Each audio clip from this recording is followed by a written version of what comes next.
आज के इस लेक्चर की शुरुआत हम लोग पिछले दिन के लास्ट क्वेश्चन से करते हैं, जिसको मैंने आपको होमवर्क करने के लिए दिया था। तो मेरे ख्याल से इस क्वेश्चन को आप लोग समझ तो गए होंगे। अब इसको हम लोग डिस्कस करते हैं। तो देखो, इस क्वेश्चन में ये गिवन था कि एक इस तरह का infinitely large plane sheet of charge है। ठीक है, मतलब हम लोग कर क्या रहे हैं कि एक infinitely plane sheet of charge ले रहे हैं। ठीक है, और जिसका लेंथ आप कह सकते हो बहुत लॉन्ग कर सकते हो, वेरी लॉन्ग एक इन्फिनाइटली शीट ऑफ चार्ज ले रहे हैं। ठीक है, और इसके सरफेस से एक चार्ज पार्टिकल जिसका मास स्मॉल एम है और इसका चार्ज कितना है -q0 है, इसको प्रोजेक्ट कर रहे हैं विथ अ स्पीड u, मतलब u स्पीड से इसको प्रोजेक्ट कर रहे हैं। ठीक है, तो आपसे पूछा ये है कि इस चार्ज पार्टिकल को जब हम लोग प्रोजेक्ट करेंगे तो इससे रिलेटेड कुछ क्वेश्चंस आपसे पूछा है। पहला क्वेश्चन ये पूछा है, और एंगल ऑफ प्रोजेक्शन भी गिवन है थीटा। ये जो एंगल ऑफ प्रोजेक्शन कितना गिवन है, थीटा गिवन है। मतलब क्या क्या गिवन है, एक plane sheet of charge given है, mass of this particle given है और इसका चार्ज गिवन है, और इसके बाद ये इसका इनिशियल स्पीड भी गिवन है। तो पूछा ये पहला क्वेश्चन अगर देखो तो the time taken by the particle to return on the plate, कह रहा है कि जिस इसको जहां से हम लोग प्रोजेक्ट करें जिस प्लेट से एक एंड से, तो फिर जैसे इस प्लेट को स्ट्राइक करेगा तो ये टोटल टाइम कितना लेगा। तो इस टाइम को हम लोग टाइम ऑफ फ्लाइट कहते हैं। तो मैंने आपको बताया था कि कुछ भी कैलकुलेट करना होगा इस इलेक्ट्रोस्टैटिक्स कह सकते हो कि 2 डायमेंशनल मोशन के लिए हम लोग सिंपल 2D मोशन जो मैकेनिक्स का था, जो मोशन अंडर ग्रेविटी, उसका फॉर्मूला हम लोग वहां से उठाएंगे और उसको यूज करेंगे। केवल रिप्लेस एक चीज करना होगा कि वहां जो G था, यहां पर G का काम कौन करेगा, तो जो इलेक्ट्रोस्टैटिक फोर्स डिवाइडेड बाय मास, मतलब QE/m जो होगा। कहने का मतलब क्या होगा, सबसे पहले आप G जरूर दिखा देना कि इसका G किधर होगा, नीचे होगा। क्यों नीचे होगा, क्योंकि ऑब्वियस ही बात है कि ये एक पॉजिटिव प्लेट है, तो इसकी वजह से जो इलेक्ट्रिक फील्ड होगा किसी भी पॉइंट पर इसके परपेंडिकुलर और अवे फ्रॉम दिस पॉइंट होता है। ये जब मैंने आपको infinitely plane sheet of charge के बारे में डिस्कस किया था, उस समय मैंने आपको बताया भी था। तो इसलिए इस पॉइंट पर जो इलेक्ट्रिक फील्ड होगा वो ऊपर की तरफ होगा, और ये जो इलेक्ट्रिक फील्ड होता है आपको चेक करना जरूरी है। जब भी आप 2D मोशन की बात करो या 1 डायमेंशनल मोशन की बात करो, तो हमेशा आपको ये चेक करना होगा कि जो गिवन इलेक्ट्रिक फील्ड है वो यूनिफॉर्म है या नहीं है। क्योंकि यूनिफॉर्म के केस में हम लोग इक्वेशन ऑफ काइनेमेटिक्स या कह सकते हो डायरेक्ट प्रोजेक्टाइल का कंसेप्ट यूज कर सकते हो। लेकिन अगर इलेक्ट्रिक फील्ड नॉन यूनिफॉर्म हुआ तब आपको वहां डिफरेंशिएशन और इंटीग्रेशन का हेल्प लेना होगा। ठीक है, तो अगर हम इस सिचुएशन की बात करें तो आप पहले देखो कि जो चार्ज्ड पार्टिकल जिस कह सकते हो कि स्पेस में मूव कर रहा है, वहां जो इलेक्ट्रिक फील्ड सेटअप है, उस इलेक्ट्रिक फील्ड के बारे में एग्जामिनर ने क्या क्या इंफॉर्मेशन दिया है, पहले उस इंफॉर्मेशन को हम लोग ध्यान देंगे। तो अगर आप ध्यान से देखोगे तो एग्जामिनर ने इलेक्ट्रिक फील्ड के बारे में कुछ भी नहीं दिया है, लेकिन आपको इनडायरेक्टली इलेक्ट्रिक फील्ड के बारे में उसने दे दिया है कि जो प्लेन शीट ऑफ चार्ज ले रहे हैं, तो कह सकते हो कि ये जो चार्ज पार्टिकल है ये एक इलेक्ट्रिक फील्ड में मूव करेगा, और वो जो इलेक्ट्रिक फील्ड होगा उसका सोर्स गिवन है। इस बार इलेक्ट्रिक फील्ड गिवन नहीं है। अभी तक हम लोग जितने भी सम्स को डील करते थे वहां इलेक्ट्रिक फील्ड गिवन होता था, लेकिन यहां इलेक्ट्रिक फील्ड गिवन नहीं है, उसके सोर्स के बारे में आपको इंडिकेट कर दिया इस एग्जामिनर ने।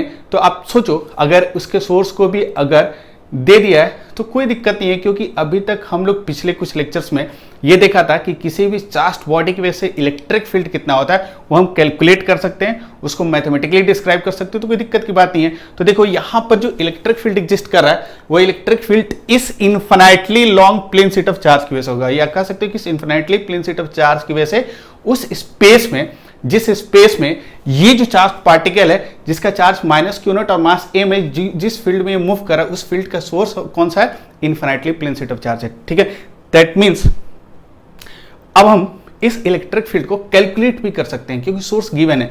तो ये जो इलेक्ट्रिक फील्ड होगा कितना होगा बता सकते हो इस पॉइंट पर। तो आपको ये अच्छी तरह पता है कि ये जो इलेक्ट्रिक फील्ड सेट करेगा, इस इलेक्ट्रिक फील्ड E का जो मॉड आएगा, ये मॉड होता है σ/2 एप्सिलॉन नॉट। ये आपको अच्छी तरह से पता है कि ये जो इलेक्ट्रिक फील्ड अपने सराउंडिंग स्पेस के किसी एक पॉइंट पर सेट करेगा तो उस इलेक्ट्रिक फील्ड का वैल्यू कितना होता है, σ/2 एप्सिलॉन नॉट। और ये इलेक्ट्रिक फील्ड सारे पॉइंट पर सेम होता है, मतलब मैग्नीट्यूड भी सेम होता है और डायरेक्शन भी सेम होता है। दैट मीन्स आप इस तरह के इलेक्ट्रिक फील्ड को क्या कर सकते हो, इस तरह के इलेक्ट्रिक फील्ड को हम लोग यूनिफॉर्म इलेक्ट्रिक फील्ड कहेंगे। दैट मीन्स कह सकते हो ये चार्ज पार्टिकल किस में मूव कर रहा है, किस तरह के स्पेस में ये 2D मोशन शो कर रहा है, तो हम लोग कहेंगे कि ये जो चार्ज पार्टिकल है ना, ये एक यूनिफॉर्म इलेक्ट्रिक फील्ड में 2D मोशन शो कर रहा है, ठीक है। तो ये थ्योरेटिकल डिस्कशन था, थोड़ा सा हम लोग को डिस्कस करना जरूरी था। इसके बाद भी हम लोग मैथमेटिक्स पर आते हैं। तो पहला जो क्वेश्चन गिवन है, इसमें पूछा है कि the time taken by the particle to return on the plate, मतलब क्या कह रहा है कि यहां से स्टार्ट मोशन किया और फिर यहाँ के हिट करेगा तो टोटल टाइम कितना लेगा। तो यहां से यहां तक, इस पॉइंट को O मान लेते हैं, इस पॉइंट को मान लो B मान लेते हैं। तो O से B तक, मतलब इस पाथ के थ्रू ऐसे चल के आ रहा था, यहां तक आने में टोटल टाइम कितना लगेगा। तो हमको अच्छी तरह से पता है कि इस टाइम को हम लोग प्रोजेक्टाइल में टाइम ऑफ फ्लाइट करते थे, और ये भी 2D है और ये भी अंडर द कांस्टेंट फोर्स हो रहा है, क्योंकि इलेक्ट्रिक फील्ड कांस्टेंट है। तो इस पर जो फोर्स लगेगा वो फोर्स इस चार्ज पार्टिकल पर, किधर इलेक्ट्रिक फील्ड इधर है और ये नेगेटिवली चार्ज पार्टिकल है, इसलिए ये इलेक्ट्रिक फील्ड इस पर फोर्स जो एग्जर्ट करेगा वो Q0E/m ये नीचे की तरफ एग्जर्ट करेगा, ठीक है। और फोर्स बाय मास ये कह सकते हैं एक्सेलरेशन हो गया, ठीक है। Q0E फोर्स है, Q0E फोर्स है, लेकिन बार बार ये ध्यान रखना कि वहां पर हम नेगेटिव साइन नहीं लेंगे। फोर्स का वैल्यू लिखते समय नेगेटिव साइन नहीं लेते हैं, क्योंकि नेगेटिव साइन का यूटिलाइजेशन हो चुका है। जो डायरेक्शन हम लोग वहां शो कर रहे हैं ना, वो डायरेक्शन कैसे पता चला, ड्यू टू नेगेटिव चार्ज। तो नेगेटिव साइन का इंपॉर्टेंस वहीं खत्म हो गया जब डायरेक्शन दिखाते हो। ओनली जब भी आपको फोर्स लिखना होगा, ओनली उसका मैग्नीट्यूड लिखोगे, किसका, चार्ज का मैग्नीट्यूड और इंटेंसिटी वेक्टर का मैग्नीट्यूड लिखोगे, ठीक है। तो यहां डायरेक्ट लिख सकते हैं कि ये जो चार्ज पार्टिकल है, due to this uniform electric field, ये एक फोर्स एक्सपीरियंस करेगा और उस फोर्स का डायरेक्शन किधर होगा, नीचे की तरफ होगा। And due to that force वो चार्ज पार्टिकल एक एक्सेलरेशन एक्सपीरियंस करेगा, और जो एक्सेलरेशन होगा net force divided by mass, and it is directed in vertically downward direction, ठीक है। तो इलेक्ट्रिक फील्ड ऊपर है, इसलिए फोर्स इस पर नीचे लगेगा, और फोर्स होता है Q0 टाइम्स E, और डिवाइडेड बाय मास कर देंगे तो एक्सेलरेशन मिल गया। And this acceleration behaves like acceleration due to gravity. इसीलिए हम लोग इसका एनालॉजी लेंगे किसका, प्रोजेक्टाइल मोशन से, और उसके फॉर्मूला को यूज करेंगे, ठीक है। तो देखो हम लोग से पहला क्वेश्चन ये पूछा है कि इसका टाइम ऑफ फ्लाइट क्या होगा। तो भाई क्या करेंगे, टाइम ऑफ फ्लाइट का फॉर्मूला यूज करते हैं। कैसे यूज करोगे, तो टाइम ऑफ फ्लाइट का जो फॉर्मूला होता है वो 2v0 sin θ/g होता है। किसके केस में, तो आप कह सकते हो कि ये जो 2v0 sin θ/g होता है, ये होता था प्रोजेक्टाइल के केस में। लेकिन अगर हम यहां लिखें तो 2v0 sin θ/g की बात कर रहे हैं, तो g यहां पर क्या होगा, g तो होगा नहीं, क्योंकि g उसके लिए था, प्रोजेक्टाइल के लिए था, जो under the influence of gravity move कर रहा था। लेकिन अगर हम यहां बात करें तो ये जो इलेक्ट्रिक फील्ड है, इसकी वजह से g कितना आएगा, तो ये जो एक्सेलरेशन मिल रहा है Q0E/m, ये हम लोग का क्या है, g का वैल्यू है। क्लियर, तो ये टाइम ऑफ फ्लाइट निकल गया। लेकिन एक्चुअली देखो यहां E गिवन नहीं है, इस क्वेश्चन में कहीं भी E गिवन नहीं था, इस क्वेश्चन में E गिवन नहीं है, तो E का वैल्यू हमको लिखना होगा। लेकिन हमको पता है कि इस प्लेट की वजह से किसी भी पॉइंट पर जो यूनिफॉर्म इलेक्ट्रिक फील्ड होगा उसका वैल्यू कितना होगा, σ/2ε0।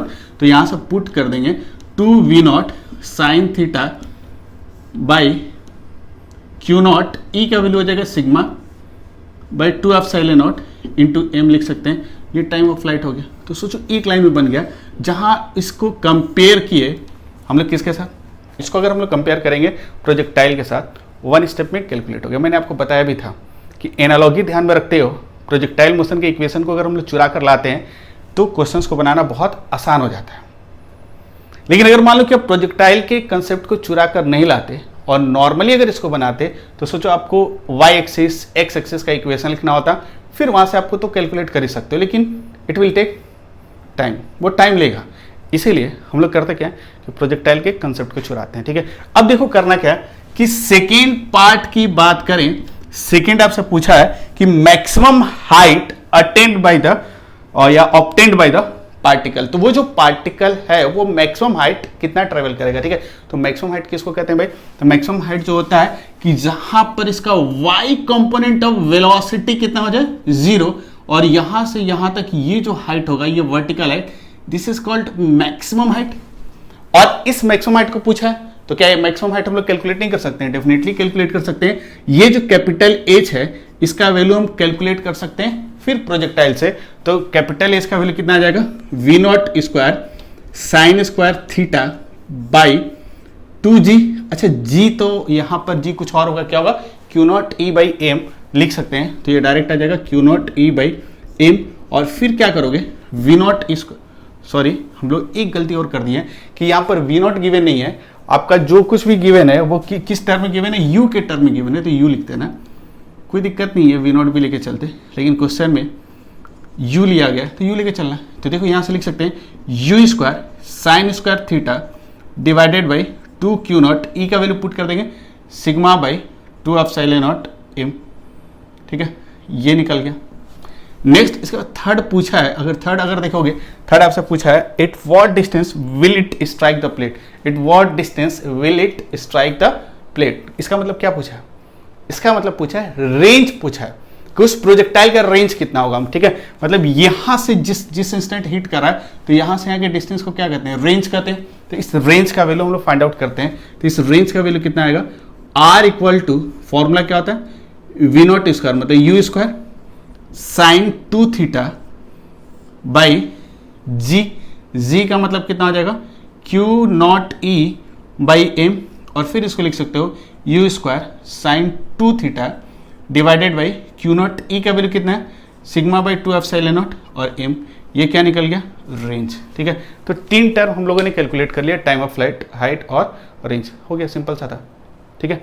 तो जब भी इस तरह का प्रोजेक्ट 2D मोशन आ जाए in case of electric field, always आप ट्राई क्या करोगे कि हम लोग डायरेक्ट प्रोजेक्टाइल का इक्वेशन यूज करेंगे, ठीक है। और हमेशा ध्यान में रखना कि जो वहां जी का काम होता था, जो वहां पर जी का काम होता था किसका, प्रोजेक्टाइल में, एकदम सिमिलर टू कह सकते हो जो Q naught E by M है वो जी की तरह बिहेव करता है, ठीक है। बाकी सारा चीज तो वही है, ठीक है। अब ये टॉपिक हम लोग का पूरा कंप्लीट हो गया।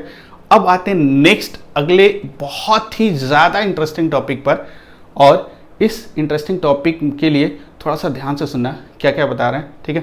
तो अब हम लोग देखते हैं नए टॉपिक को। तो अब जो हम लोगों का इंटरेस्टिंग टॉपिक है वो है कि एक सिंपल पेंडुलम को जब हम लोग इलेक्ट्रिक फील्ड में रख देंगे तो उस सिंपल पेंडुलम के टाइम पीरियड पर क्या इफेक्ट होगा उस इलेक्ट्रिक फील्ड का। दैट मीन्स कहने का मतलब क्या होगा, क्या उसका टाइम पीरियड उस सिंपल पेंडुलम का वही रहने वाला है या चेंज करेगा अगर हम एक इलेक्ट्रिक फील्ड उस रीजन में सेटअप कर दें जिस रीजन में वो सिंपल पेंडुलम ऑसिलेट करे, ठीक है। तो इस चीज़ को एनालिसिस करने के लिए सबसे पहले हम लोग ये समझते हैं कि जब इलेक्ट्रिक फील्ड अगर नहीं होता है तब उस केस में एक सिंपल पेंडुलम का टाइम पीरियड कितना होता है। तो ये सब मैकेनिक्स में आप लोगों ने पढ़ा है, इसका डेरिवेशन भी देखा है। जस्ट यहाँ पर मैं फॉर्मूला लिख रहा हूँ कि अगर मैं बात करूँ कि एक सिंपल पेंडुलम ऐसा लेते हैं, ठीक है, जैसे मान लो ये एक सिंपल पेंडुलम ले रहे हैं और इस सिंपल पेंडुलम का जो लेंथ है वो एल है, length of the simple pendulum L है। इसका मास जो बॉब अटैच्ड है उसका मास कितना है एम है, ठीक है। और इसका टाइम पीरियड पूछा है तो इसका टाइम पीरियड कितना आएगा, तो हम लोग को पता है कि इसका टाइम पीरियड हम बता सकते हैं कि सिंपल पेंडुलम का जो टाइम पीरियड आएगा ये t equal to 2 pi root L by g होता है। कितना होता है, रूट एल बाई जी होता है, मतलब टाइम पीरियड इसके लेंथ पर डिपेंड करता है, ठीक है। तो ये टाइम पीरियड सिंपल पेंडुलम का है जब ये ओनली ऑसिलेट करेगा due to the influence of earth gravity, मतलब अर्थ की ग्रेविटी की वजह से अगर ये ऑसिलेट कर रहा है दैट मीन्स इसका टाइम पीरियड कितना आ जाएगा 2 पाई रूट एल बाई जी, ठीक है। लेकिन अब हम लोग ये इन्वेस्टिगेट करना चाहते हैं, अब हम लोग ये इन्वेस्टिगेट करना चाहते हैं कि अगर उसी सिंपल पेंडुलम को, सेम सिंपल पेंडुलम को अगर एक इलेक्ट्रिक फील्ड में अगर हम लोग ऑसिलेट कराएं तो क्या उसका टाइम पीरियड होना चाहिए। तो इसके लिए देखो हम लोग करते क्या है, एक सेकेंड पार्ट हम ले लेते हैं, सेम सिंपल पेंडुलम को हम लोग एक चार्ज प्रोवाइड करें, मतलब मास ऑफ द बॉब अभी भी स्मॉल एम है, लेंथ एल, उस स्ट्रिंग का अभी भी वही एल लेंथ एल ले रहे हैं, जो इसका लेंथ था सेम लेंथ इसका भी है, जो इस पार्टिकल का मास है इसका मास भी क्या है वही है, केवल एक एक्स्ट्रा वर्क हम लोग कर रहे हैं कि उस जो बॉब है उस बॉब पर एक चार्ज हम लोग सेटअप कर देते हैं और ये प्लस चार्ज एक सेटअप कर दिए और इसका अमाउंट कितना है क्यू है, ठीक है। और अब हम लोग करते क्या है कि इस स्पेस में एक इलेक्ट्रिक फील्ड हम लोग सेटअप करते हैं, ऑन करते हैं, और जो इलेक्ट्रिक फील्ड होगा दैट मीन्स इलेक्ट्रिक फील्ड मतलब इलेक्ट्रिक फील्ड इंटेंसिटी वेक्टर जो होगा उसका एक सम डायरेक्शन होगा। तो हम लोग करते क्या है कि इस रीजन में, जिस रीजन में सिंपल पेंडुलम रखा हुआ था, उस रीजन में जो इलेक्ट्रिक फील्ड सेटअप करे उसका डायरेक्शन नीचे की तरफ है, मतलब वर्टिकली डाउनवर्ड है। और इस इलेक्ट्रिक फील्ड का नेचर हम लोग यूनिफॉर्म ले रहे हैं, क्योंकि सिंपल सिचुएशन हम लोग डिस्कस कर रहे हैं, ठीक है।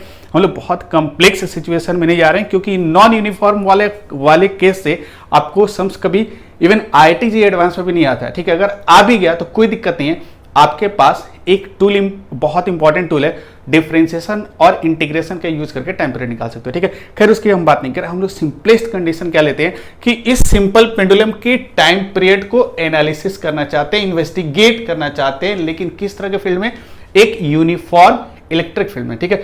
अब देखो यहां पर ये सिंपल पेंडुलम है, यहां इलेक्ट्रिक फील्ड, ये यूनिफॉर्म इन नेचर है और इसका डायरेक्शन क्या है, वर्टिकली डाउनवर्ड डायरेक्शन है, ठीक है। अब करते क्या है कि इसका टाइम पीरियड हम कैलकुलेट करना चाहते हैं, तो प्रैक्टिकली सोचो एक सिंपल पेंडुलम का टाइम पीरियड हम लोग कैसे कैलकुलेट करते हैं। तो प्रैक्टिकली आपको पता है कि एक सिंपल पेंडुलम का टाइम पीरियड कैलकुलेट करने के लिए सबसे पहले एक तो क्लॉक लेना होगा, और नेक्स्ट इसको हम लोग क्या करेंगे कि ये अभी जिस पोजिशन पर है इसको हम लोग कहते हैं इक्विलिब्रियम पोजिशन, और फिर इसको थोड़ा सा पकड़ के हम लोग को लिफ्ट करके, या सिंपल कह सकते हो कि इसको थोड़ा सा डिस्प्लेस करना होता है। और डिस्प्लेस करते हैं, कैसे करते हैं, तो उसके साथ कंडीशन मेंटेन करते हैं कि जो डिस्प्लेसमेंट होगा बहुत स्मॉल होगा। मतलब सिंपल, ये जब स्ट्रिंग यहां से यहां तक डिस्प्लेस करके छोड़ोगे तो ये जो एंगल फॉर्म करेगा स्ट्रिंग वर्टिकल के साथ, ये एंगल 5 डिग्री के आसपास होना चाहिए, बहुत ज्यादा नहीं लेना है, क्योंकि बहुत ज्यादा ले लेंगे तो ये SHM शो नहीं करेगा, ठीक है। तो यहां पर एक कंडीशन है कि इसको थोड़ा सा इधर खींचेंगे, इधर थोड़ा सा डिस्प्लेस किए, लेकिन इस पार्टिकल को हम लोग थोड़ा सा डिस्प्लेस करेंगे और इसको रिलीज कर देंगे। और जैसे ही रिलीज करोगे तो ये पार्टिकल ऑसिलेट करना शुरू करेगा, इस तरह क्या करेगा, ऑसिलेट करना शुरू करेगा। मतलब यहां से इसको उठाए, लिफ्ट किए और इसको रिलीज कर दिए तो ये ऐसा ऑसिलेट करेगा। ऑसिलेट करते समय दैट मींस ये अपने मोशन को बार बार रिपीट करेगा और इसका एक टाइम पीरियड होगा, हम लोग कैलकुलेट कर सकते हैं। लेकिन अगर हम लोग मैथमेटिकली कैलकुलेट करना चाहें कि इसका टाइम पीरियड कितना होगा, तो ये कैसे कैलकुलेट करते हैं, इलेक्ट्रोस्टैट में मैंने आपको पूरा डिस्कस किया है कि टाइम पीरियड किसी भी बॉडी का कैसे कैलकुलेट किया जाता है। इवन SHM जब पढ़ा रहे थे वहां भी मैकेनिक्स में मैंने आपको बताया था। बस उन सारी बातों को ध्यान में रखना और उसी सारी बातों को यूज करके हम इस सिंपल पेंडुलम का टाइम पीरियड निकालते हैं, ठीक है। लेकिन कब निकालते हैं, जब उस रीजन में, उस स्पेस में इलेक्ट्रिक फील्ड एग्जिस्ट कर रहा है तब की बात करें, ठीक है। तो सोचो टाइम पीरियड निकालने के लिए सबसे पहला काम करते हैं कि हम लोग मीन पोजीशन को ऑब्जर्व करते हैं कि where is the mean position of the particle और equilibrium position of the particle. Mean का मतलब क्या है कि ये जहां पर ये रेस्ट में रहता है, इनिशियली ये क्या था, यहां रेस्ट में था, और यही इसका इक्विलिब्रियम पोजीशन है। नेक्स्ट हम लोग करते क्या है कि इसको जैसे थोड़ा सा एम्पलीट्यूड देते हैं, देने के बाद ये ऑसिलेट करना शुरू करता है। तो ड्यूरिंग ऑसिलेशन हम लोग एक लोकेशन X लेते हैं कि फ्रॉम मीन पोजीशन से हम लोग क्या करेंगे, एक लोकेशन X लेंगे, ठीक है। ये सब मैंने बताया था, ये सब बार बार रिपीट करने में मुझे खुद ही खराब लग रहा है, आपको याद होना चाहिए कि इसको थोड़ा सा, जैसे ये ऑसिलेट कर रहा था, एक लोकेशन X ले लेते हैं जिस समय ये मान लो कि यहां पर कहीं था, यहां से ये कुछ यहां पर था, और ये जो लोकेशन है ये डिस्टेंस हम X ले लेते हैं, ठीक है। तो X लोकेशन पर जब होगा दैट मीन्स यहां पर अब क्या करेंगे, X लोकेशन कंसीडर करने के बाद फिर इस पॉइंट पर जहां पर हम लोग कंसीडर कर रहे हैं कि X लोकेशन पर यहां पर पार्टिकल होगा, ड्यूरिंग ऑसिलेशन एक लोकेशन ले लिए X, और यहां पर पार्टिकल अगर होगा तो इस पॉइंट पर उस पार्टिकल पर लगने वाले नेट रीस्टोरिंग फोर्स को हम लोग कैलकुलेट करते हैं। और नेट, क्योंकि आपको पता है कि लोकेशन X ले लिए, तो जो लोकेशन हम लोग कंसीडर करते हैं वो एक आर्बिट्री लोकेशन होता है, और इस आर्बिट्री लोकेशन पर हम लोग FBD बनाएंगे, और FBD बनाने के बाद उस पार्टिकल पर उस इंस्टेंट जो भी रिस्टोरिंग फोर्स लगेगा उसको हम लोग कैलकुलेट करेंगे। तो इसके लिए क्या करना होगा, फ्री बॉडी डायग्राम बनाते हैं। तो फ्री बॉडी डायग्राम अगर बनाओगे तो इस पार्टिकल पर कौन कौन सा फोर्स लग रहा है, एक तो डेफिनेटली इसका वेट लगेगा, क्योंकि SHM में इसके वेट का भी कंट्रीब्यूशन है। तो यहां पर ऑब्वियस सी बात है उसके वेट को भी इफेक्ट, उसके वेट के इफेक्ट को भी कंसिडर करना होगा, ठीक है। तो यहां पर एक वेट लगेगा, वेट का डायरेक्शन क्या होगा भाई, वर्टिकली डाउनवर्ड डायरेक्शन, ये wait of the particle act करेगा। और कोई फोर्स लगेगा तो आपको अच्छी तरह से पता है कि ये जो चार्ज पार्टिकल है ये पॉजिटिवली चार्ज पार्टिकल है। तो अगर ये पॉजिटिवली चार्ज पार्टिकल है और ये इलेक्ट्रिक फील्ड में अगर एग्जिस्ट कर रहा है, दैट मीन्स वो इलेक्ट्रिक फील्ड का मतलब जो इलेक्ट्रिक फील्ड होगा इस पॉइंट पर उसका जो इंटेंसिटी वेक्टर होगा, क्योंकि अगर इस स्पेस के सारे पॉइंट पर इलेक्ट्रिक फील्ड है दैट मीन्स ये इंश्योर कर रहा है कि हर पॉइंट पर एक इंटेंसिटी वेक्टर होगा, एक एरो होगा। तो ये एरो मैंने यहां दिखाया है, लेकिन कर सकते हैं स्पेस के सारे पॉइंट पर एरो होगा, तो ये एरो यहां होगा, तो ये एरो इस पार्टिकल पर क्या करेगा, एक फोर्स एक्सर्ट करेगा, और वो जो फोर्स होगा वो इलेक्ट्रिक फोर्स होगा, और इलेक्ट्रिक फोर्स का अमाउंट कितना होता है, Q टाइम्स ऑफ E होता है। ठीक है, दैट मीन्स इस चार्ज पार्टिकल पर एक और फोर्स लगेगा due to this intensity vector. जो यहां पर इंटेंसिटी वेक्टर होगा वो इंटेंसिटी वेक्टर इस चार्ज पार्टिकल पर एक फोर्स एक्सर्ट करेगा, और उस फोर्स का डायरेक्शन किधर होगा भाई, तो इलेक्ट्रिक फील्ड का डायरेक्शन, पहले इलेक्ट्रिक फील्ड इसको चेक करेगा कि ये किस नेचर का है, तो पॉजिटिवली चार्ज पार्टिकल है, तो इलेक्ट्रिक फील्ड इस चार्ज पार्टिकल पर अपने ही डायरेक्शन में, अपने ही सेंस में एक फोर्स एक्सर्ट करेगा। और इस फोर्स को हम दिखा सकते हैं, ऐसे दिखा सकते हो कि इस पर एक फोर्स एक्सर्ट करेगा, और इस फोर्स का इसी पर एक एरो और बना देते हैं, एक एरो और बना दिए, और ये जो फोर्स होगा Q इंटू E होगा।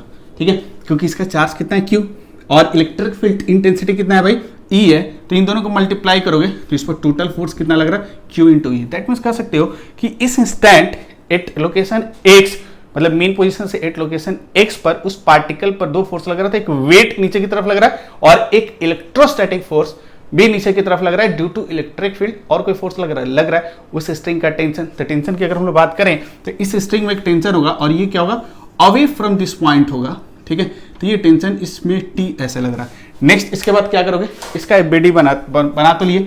अब आपको करना क्या है कि यहां पर एक कोऑर्डिनेट एक्सिस सिलेक्ट करते हैं। कोऑर्डिनेट एक्सिस इसलिए सिलेक्ट करते हैं कि हमको किस फोर्स को या किस वेक्टर को कंपोनेंट में ब्रेक करना है, इसके लिए हमको कोऑर्डिनेट एक्सिस लेना होगा। और कोऑर्डिनेट एक्सिस ऐसा सिलेक्ट करते हैं कि इस पर्टिकुलर इंस्टेंट पर इस पार्टिकल का जो एक्सेलरेशन का डायरेक्शन होता है उसी डायरेक्शन में एटलीस्ट वन एक्सिस लेते हैं।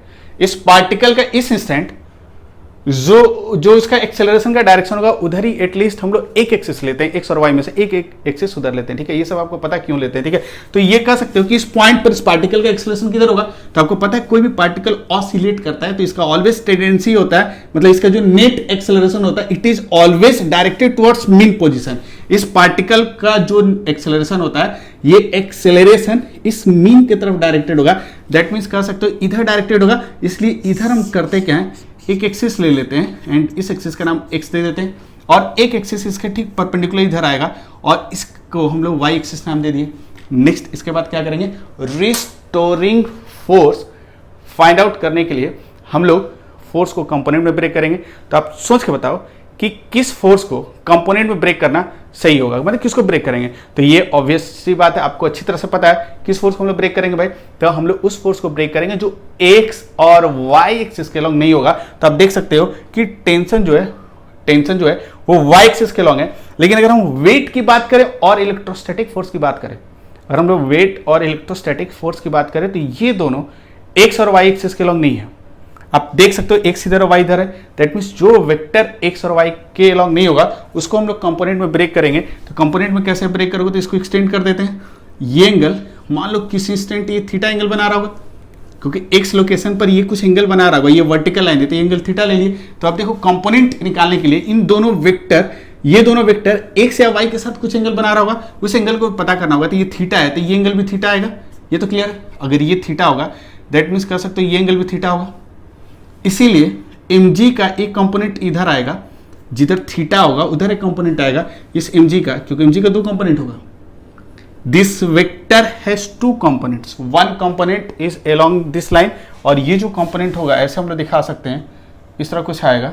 और ये जो कंपोनेंट होगा ये तो mg था, ये वाला q था, इसको लिख सकते हो। ये वाला कंपोनेंट कितना आ जाएगा भाई, इसको लिख सकते हैं mg cos थीटा, और QE का QE भी थीटा एंगल बना, सेम एंगल फॉर्म कर रहा है क्योंकि दोनों का डायरेक्शन एकदम एग्जैक्ट वर्टिकली डाउनवर्ड है। तो ये भी इस लाइन के साथ थीटा एंगल बना रहा है, तो इसका भी एक कंपोनेंट प्लस इधर लिख सकते हैं QE cos थीटा आएगा।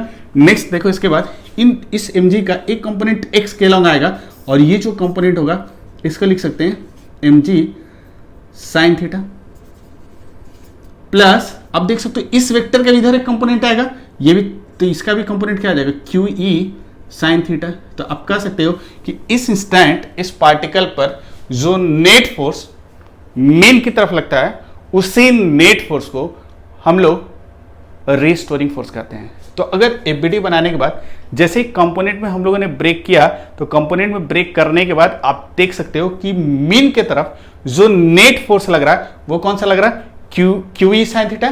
पहला लग रहा है क्यू ई साइन थीटा और दूसरा क्या लग रहा है, एम जी साइन थीटा। तो दो वेक्टर लग रहा है उस पार्टिकल पर eight that instant towards mean position, और इसी को रिस्टोरिंग फोर्स कहेंगे। तो अब हम लोग क्या कर सकते हैं भाई, डायरेक्ट यहां पर लिख सकते हैं कि restoring force acting on the particle कितना आएगा भाई, net restoring force acting on the particle at this arbitrary location कितना आएगा। तो डायरेक्ट लिख सकते हो M G sine theta plus इसी डायरेक्शन में क्यू ई साइन थीटा, ऐसे लिख सकते हो।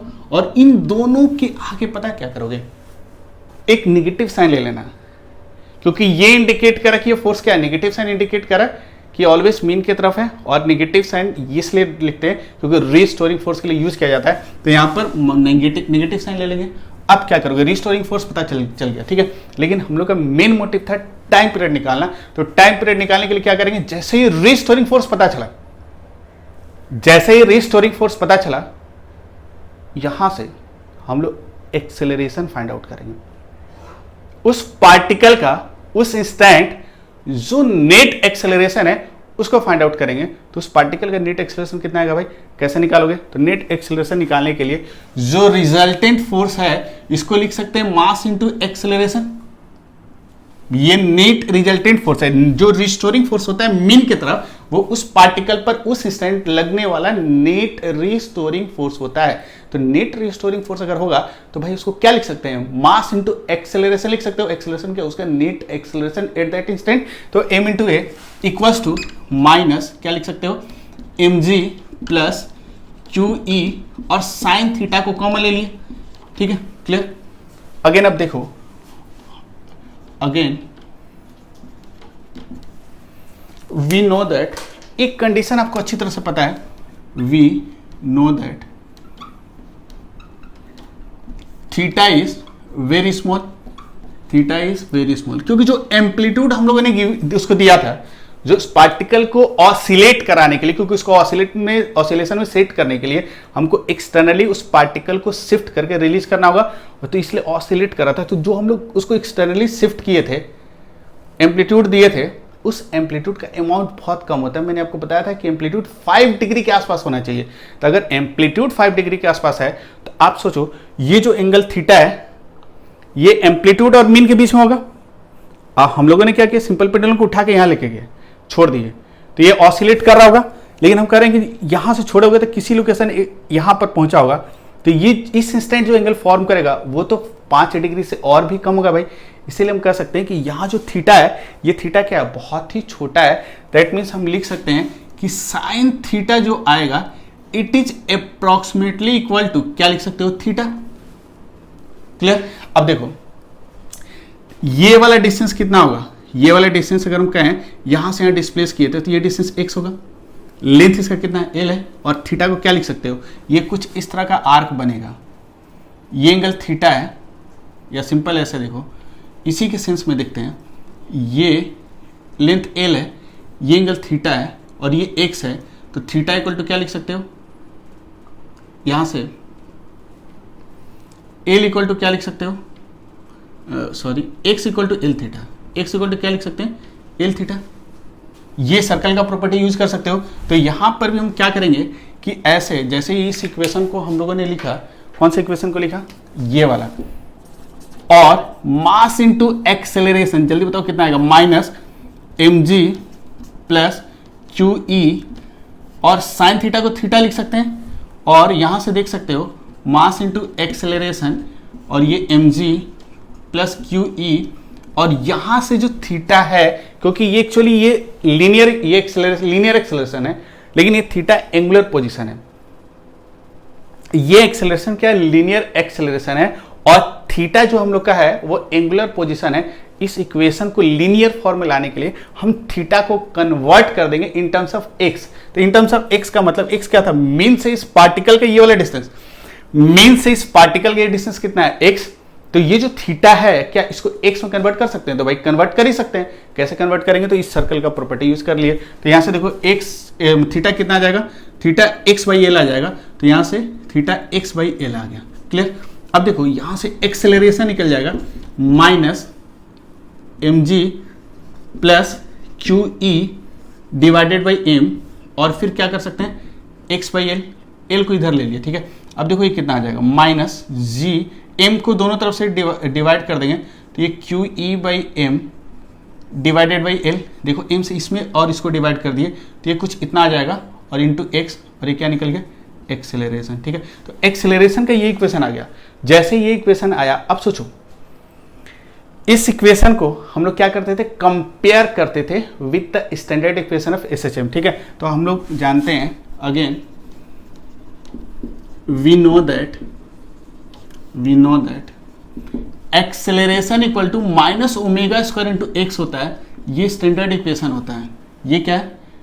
Standard equation of SHM. ये पहला इक्वेशन है, और वो क्या है? सेकेंड इक्वेशन है। इन दोनों को कंपेयर कर देंगे तो कंपेयरिंग वन एंड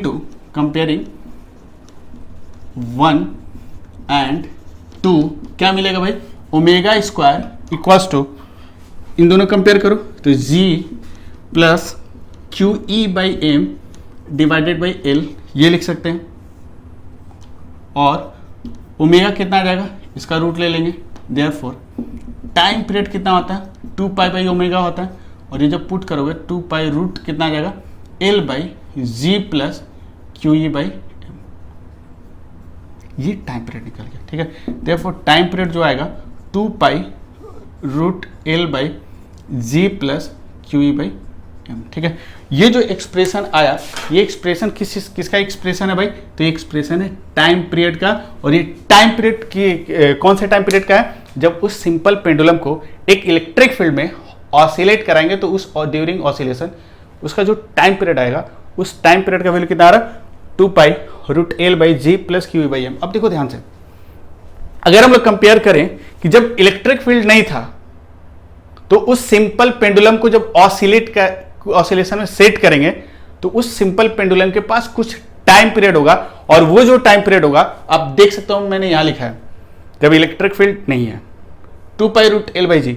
लेकिन उसी सिंपल पेंडुलम को जब इलेक्ट्रिक फील्ड में सेटअप करते हो, ऑसिलेट कराते हो, तो उस सिंपल पेंडुलम का जो टाइम पीरियड होता है वो टाइम पीरियड वो प्रीवियस रिजल्ट की तरह नहीं होता है। अब कुछ नया रिजल्ट आपको मिलता है, और ये जो रिजल्ट है t equal to 2 pi root L by G plus Q by M. ठीक है, तो आपसे जब भी इस तरह का पूछेगा कि एक सिंपल पेंडुलम को इलेक्ट्रिक फील्ड में प्लेस कर देंगे और इलेक्ट्रिक फील्ड का डायरेक्शन गिवन होगा, अकॉर्डिंग टू दैट आपको पूछेगा कि उसका टाइम पीरियड कितना होगा। तो सबसे पहले क्या करोगे? उसका मीन पोजीशन लोकेट कर लेना, मीन सबसे इंपॉर्टेंट है। फिर उसके बाद क्या करोगे? उसको ऑसिलेशन में सेट कर दिए, कोई आर्बिट्रेरी लोकेशन एक्स लिए, वहां बी डी बनाए, कंपोनेंट में ब्रेक किए, नेट रिस्टोरिंग फोर्स निकाले, फिर उसको वहां से एक्सेलरेशन निकला, फिर उस एक्सेलरेशन को कंपेयर कर दिया हम लोग किसके साथ? तो स्टैंडर्ड इक्वेशन ऑफ एसएचएम, वहां से टाइम पीरियड निकल गया। ठीक है, ये एक तरीका है, और ये फंडामेंटल तरीका है, और ये बेसिक तरीका है, और इसको आप कभी भी भूल मत जाना, क्योंकि अगर मान लो कि आपके बोर्ड के एग्जाम में अगर ये पूछ दिया तो आपको इसी मेथड के थ्रू इसको बनाना होगा, अगर 3 नंबर या 4 नंबर का पूछ दिया तो। लेकिन अब हम लोग इसी सिचुएशन को, मतलब सिंपल पेंडुलम के टाइम पीरियड से रिलेटेड कोई भी सिचुएशन हो और उसको इलेक्ट्रिक फील्ड में रखे हो, पहले सिंपल पेंडुलम को इलेक्ट्रिक फील्ड में रखा जाए और इलेक्ट्रिक फील्ड का डायरेक्शन कुछ भी ले लिया जाए, इन ऑल द केसेस हम लोग करेंगे क्या? ये तरीका तो अप्लाई कर ही सकते हैं, लेकिन उसके साथ मैं आपको एक शॉर्टकट तरीका बताता हूं, एक नहीं 2 तरीका बताऊंगा। ये आपके ऊपर है कि आप कैसे यूज कर पाते हो। ठीक है, और उन दोनों तरीका से आप क्या कर सकते हो कि इस तरह की सिचुएशन को बहुत आसानी से 1 स्टेप, मतलब एक लाइन में इस तरह के सम्स को बना सकते हो। ठीक है, लेकिन उसके लिए थोड़ा सा फंडामेंटल कंसेप्ट को समझना जरूरी है। ठीक है, इसलिए मैंने ये इस कंसेप्ट को बता दिया। इसको ध्यान में रखोगे कि अगर बोर्ड एग्जाम में पूछेगा तो इसी तरह बनाना है। अब हम लोग करते क्या है कि अब जो नीट और IIT JEE की अगर हम लोग बात करें, अगर उस तरह की सिचुएशन को लें और उस केस में अगर हम लोग क्या करना हो कि सम्स को बनाना हो, तो जो शॉर्ट तरीका है, जो शॉर्ट मेथड है, वो मैं अभी आपको बताने जा रहा हूँ। ठीक है, खैर आप लोगों को तो बोर्ड देखना पड़ेगा, लेकिन कल का जो न्यूज़ है उस न्यूज़ के अकॉर्डिंग 2021 से, मतलब 2021 से पूरा पैटर्न हम लोग का जो करिकुलम है, मतलब एजुकेशन का जो भी करिकुलम है, पूरा चेंज होने वाला है। खैर ये अनाउंसमेंट तो आपको मिल ही गया होगा, लेकिन इसके बारे में हम लोग डिस्कस अभी करने वाले नहीं है, क्योंकि जो हम लोग का मेन ऑब्जेक्टिव है वो कर लेते हैं। इस पर अलग से मैं वीडियो बनाऊंगा कि क्या क्या चेंजेस होने वाले हैं। ठीक है, तो अभी हम लोग कंप्लीटली फोकस करते हैं कि इसी सिचुएशन को एक अलग शॉर्टकट मेथड से बनाते हैं।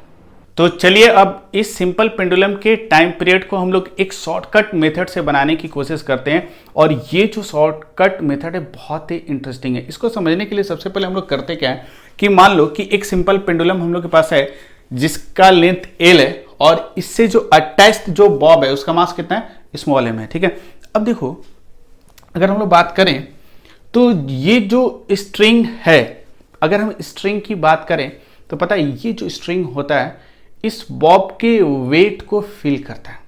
ये जो स्ट्रिंग होता है इस बॉब के वेट को फील करता है।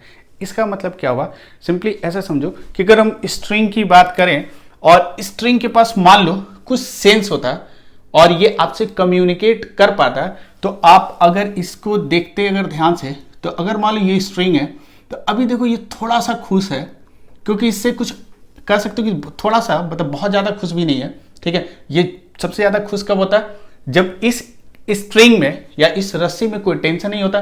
जैसे आपके लाइफ में कोई टेंशन नहीं होता तो आप बहुत खुश होते हो, तो ये जो रस्सी है ये बहुत खुश कब होता है, जब इस पर कोई टेंशन नहीं होता, मतलब इसके साथ कुछ बॉब अटैच्ड नहीं करते।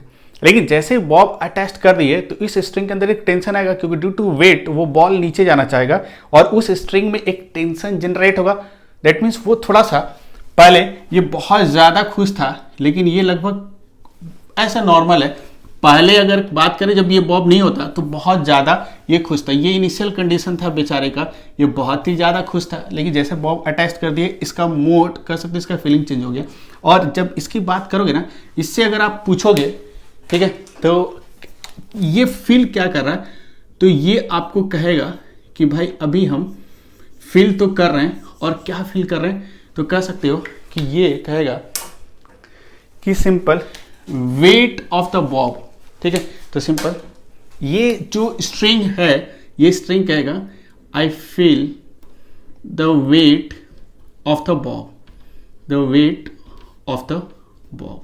ठीक है, और इसीलिए इस बेचारे के अंदर एक टेंशन आएगा। ठीक है, तो अगर हम इस स्ट्रिंग की बात करें, देखना ये बहुत ही इंटरेस्टिंग पार्ट है। अगर इसको ध्यान से सुनते हो तो आपको बहुत ही मजा आने वाला है। तो आप कह सकते हो कि जैसे इसको हम लोग क्या किए, इस स्ट्रिंग से बात करेंगे, इससे कम्युनिकेट कर रहे हैं। मान लो हम लोग पास वैसा सुपर पावर आ गया, हम इस स्ट्रिंग से बात करें तो स्ट्रिंग कहेगा कि भाई मेरी पहले की जो लाइफ थी, पहले की जो जीवन थी, बहुत ही खुशहाल थी, लेकिन इस बॉब के चलते मेरी लाइफ थोड़ा सा कह सकते हो कि अनकंफर्टेबल हो गया, कुछ टेंशन मेरे लाइफ में जनरेट हो गया। ठीक है, तो ये इसको बोलेगा, आपको बताएगा कि अनकंफर्टेबल क्यों हुआ, क्योंकि ये इस बॉब का कुछ वेट फील कर रहा है। ये इस बॉब का क्या होगा, कुछ वेट फील कर रहा है। ठीक है, दैट मीन्स हम लोग कह सकते हैं कि ये जो स्ट्रिंग है, ये स्ट्रिंग जो है इनडायरेक्टली फील कर रहा है। क्या फील कर रहा है, इस बॉब के वेट को। इनडायरेक्टली ये कह सकते हो कि ये सेंसिटिव ही कह सकते हो कि ये जो स्ट्रिंग होगा ये बॉब के वेट के प्रति सेंसिटिव है।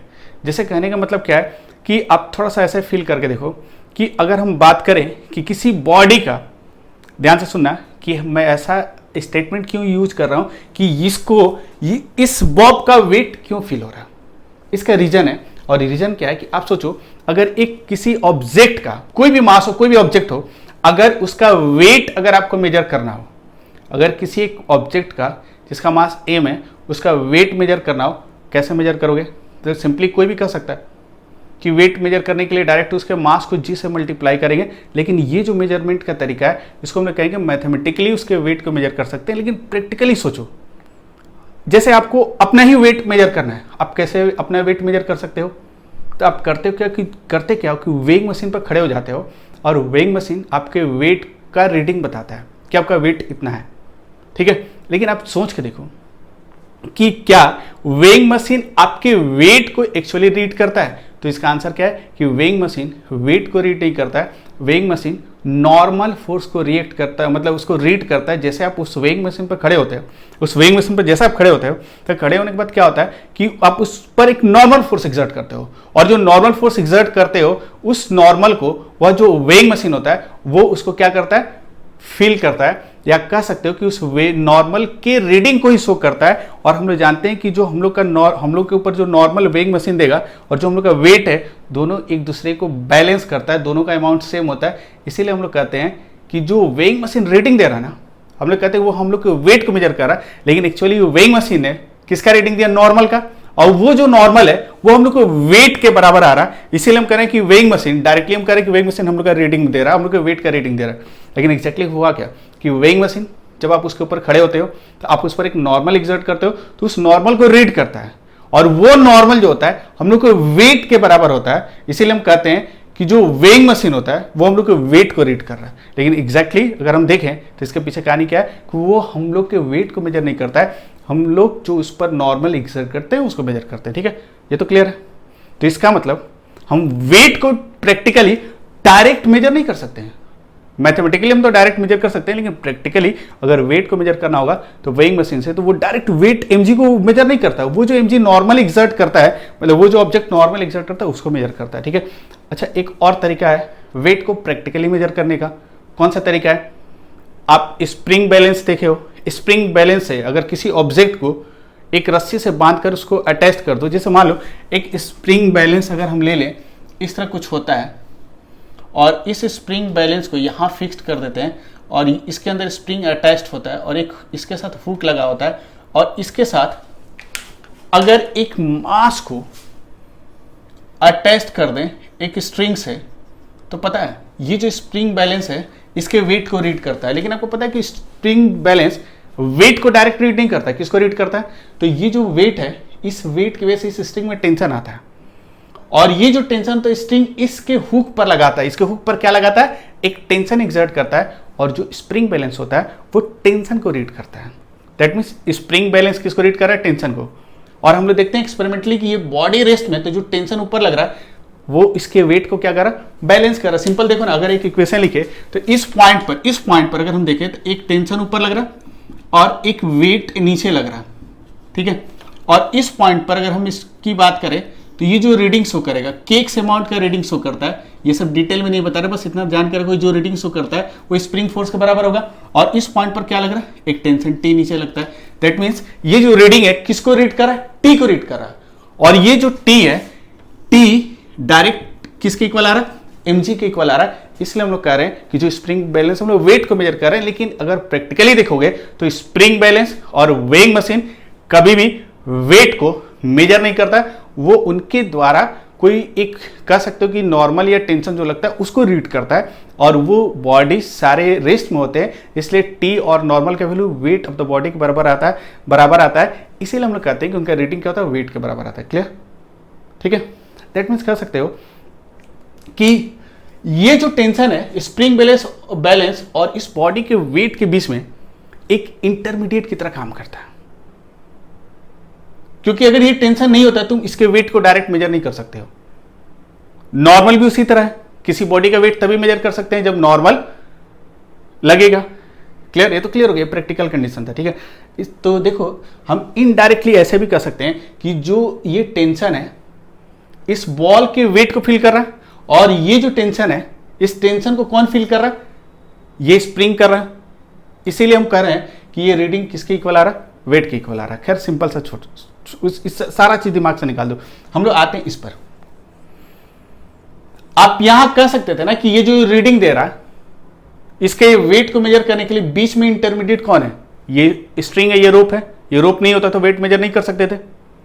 ठीक है, दैट मीन्स वो रोप उसके वेट को फील कर रहा था। सिंपल सा कंडीशन कह सकते हो, क्योंकि यहां वेट जितना ज्यादा होगा इसमें टेंशन उतना ज्यादा होगा।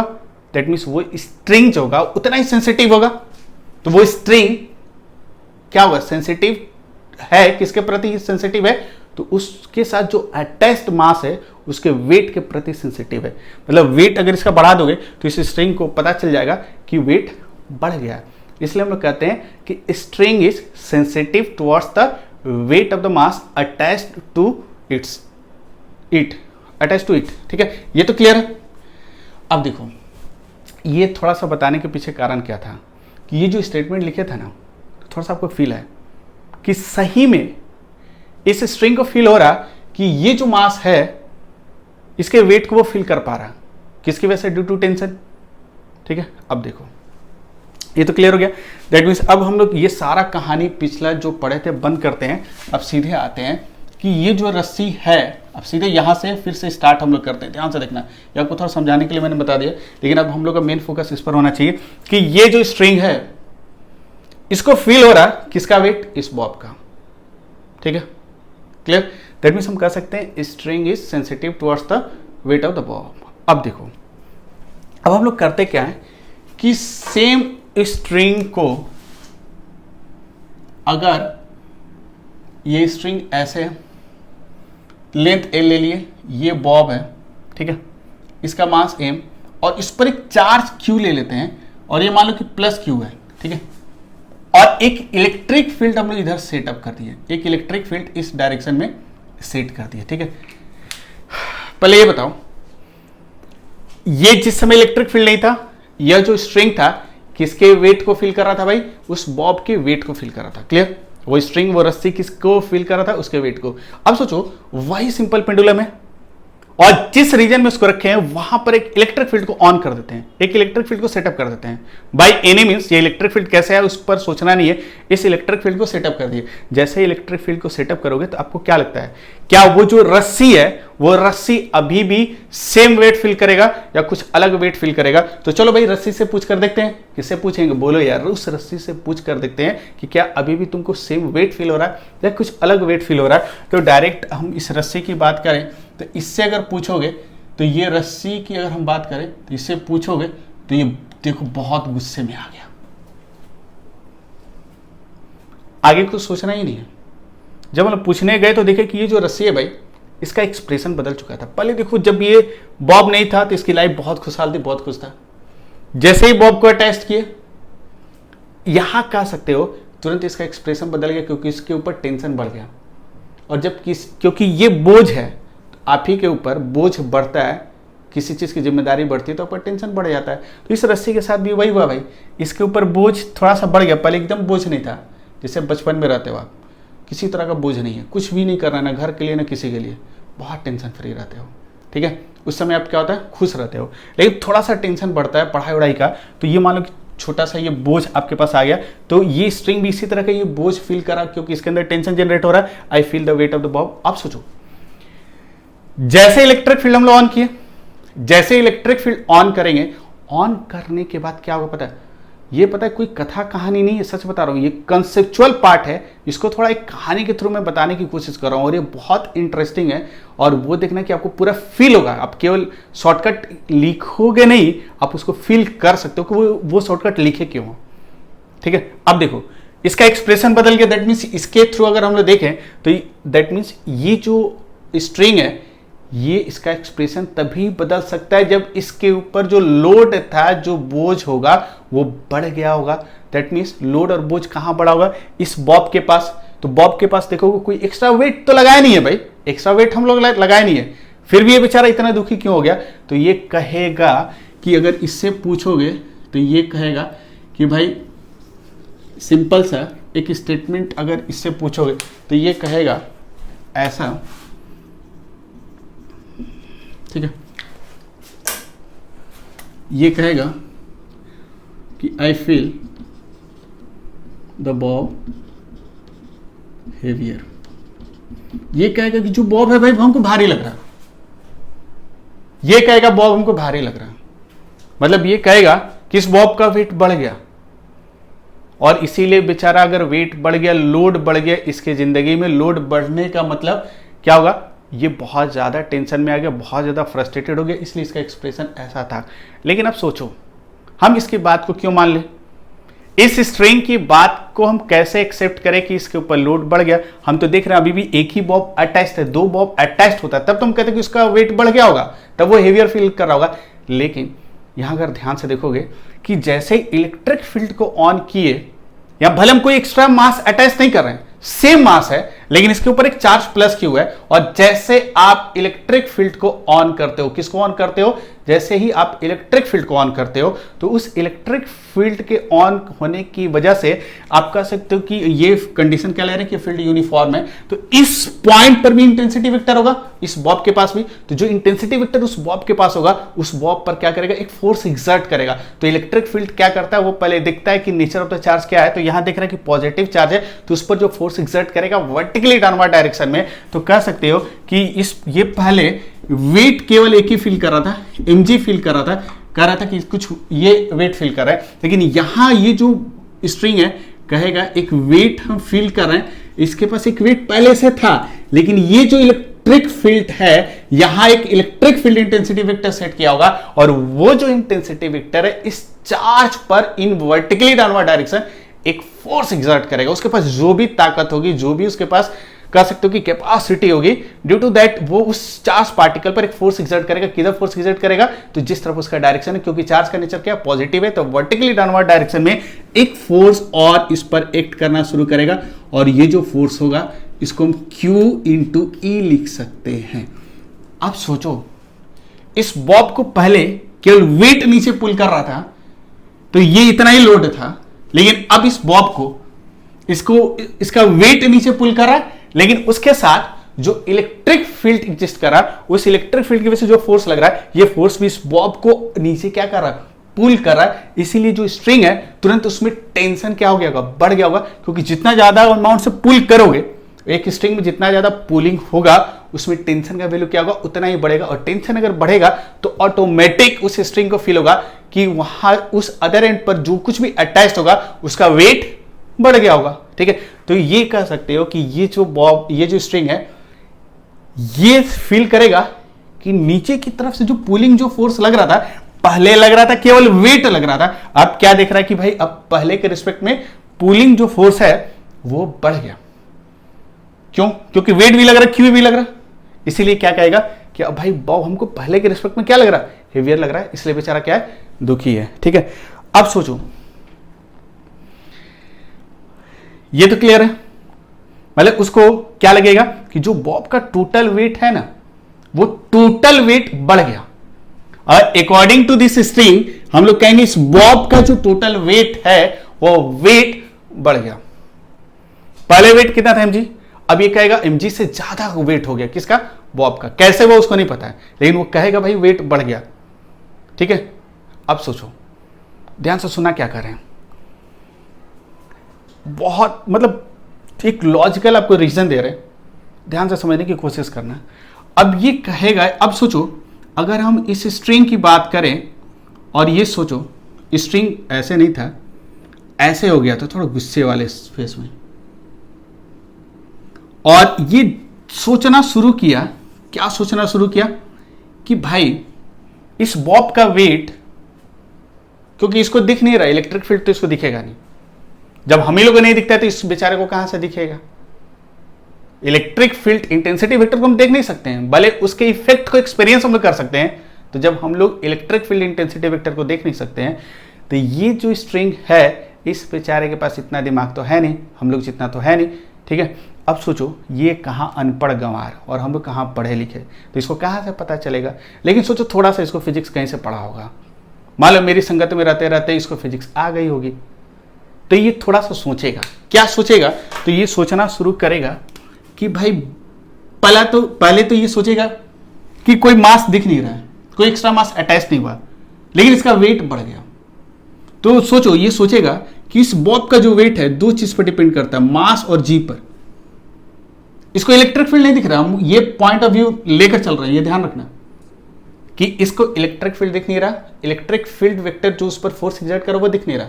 ठीक है, तो ये कहेगा कि इसका वेट तो पहले mg था भाई, और इसको फिजिक्स का आइडिया है, तो ये सोचेगा कि वेट mg था, तो ये अचानक से बढ़ गया, ये mg जो है ये बढ़ गया, तो कहेगा मास तो कभी बदल नहीं सकता है, मास तो कभी बदल नहीं सकता है। तो इसको क्या फील होगा कि जो g है वो बदल गया होगा, और वो कहेगा कि अब mg डैश हो गया होगा। सही से समझो क्या कर रहे हैं। एक्चुअली इसके पॉइंट ऑफ व्यू से जब इलेक्ट्रिक फील्ड एग्जिस्ट नहीं कर रहा था तो इसके पॉइंट ऑफ व्यू से इसको क्या फील हो रहा था, इसको फील हो रहा था वेट, और जो वेट फील हो रहा था वो कितना था, mg था। ठीक है, अब इसको क्या फील हो रहा है, अब mg से ज्यादा वेट फील हो रहा है, तो ये तो तुरंत सोचना शुरू करेगा ना भाई कि ये जो वेट था ये बढ़ गया होगा, तो ये बढ़ा किस फैक्टर से होगा, तो इसको पता है कि वेट का फॉर्मूला m/g होता है, तो वो देखना शुरू किया भाई इसका मास तो बदल नहीं सकता। ये हम लोग को भी पता है, ये यूनिवर्सल ट्रूथ है, किसी ऑब्जेक्ट का मास चेंज हम नहीं कर सकते हैं, तो उसको तो एक इंट्यूशन आएगा अगर ये चेंज नहीं हो सकता है दैट मीन्स जो नीचे की तरफ ग्रेविटी था वो चेंज कर गया होगा। उसका नाम दे दिया mg डैश, g डैश नाम दे दिया। क्लियर? आप देखो इसका फीलिंग, ठीक है, ये mg डैश मान लिया। अच्छा अब ये बताओ कि इसका जो फीलिंग है mg डैश का है, ठीक है।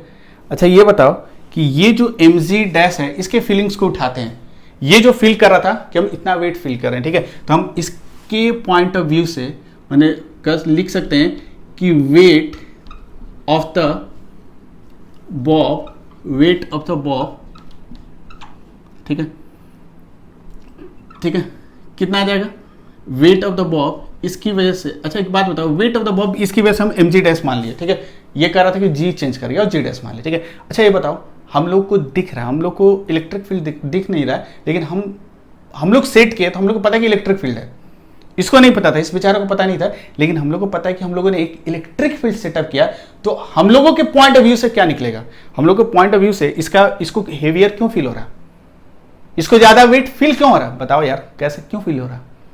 तो इसका एग्जैक्ट रीजन है, हम बता सकते हैं कि इसको ज्यादा वेट इसलिए फील हो रहा है कि एक वेट पहले से लग रहा था और एक फोर्स बाद में आ गया ड्यू टू इलेक्ट्रिक फील्ड, और वो फोर्स कितना है, Q टाइम्स ऑफ E है। तो हम लोग के अकॉर्डिंग ये ज्यादा जो वेट फील हो रहा है किसकी वजह से हो रहा है, QE की वजह से।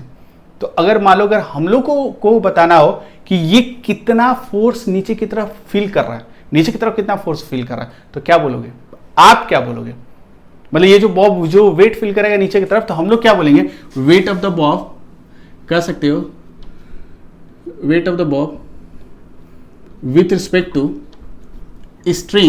स्ट्रिंग के रिस्पेक्ट में वेट कितना आएगा, हम लोग के हिसाब से कितना आएगा वेट, अब mg नहीं होगा, वो mg प्लस कितना आ जाएगा, QE आ जाएगा, ठीक है। हम लोग एग्जैक्ट हम लोग को पता है क्योंकि हम लोगों ने ही इलेक्ट्रिक फील्ड सेट किया है, तो हम लोग कहेंगे कि जो बॉब है जो वेट फील करेगा वो mg इंटू QE होगा।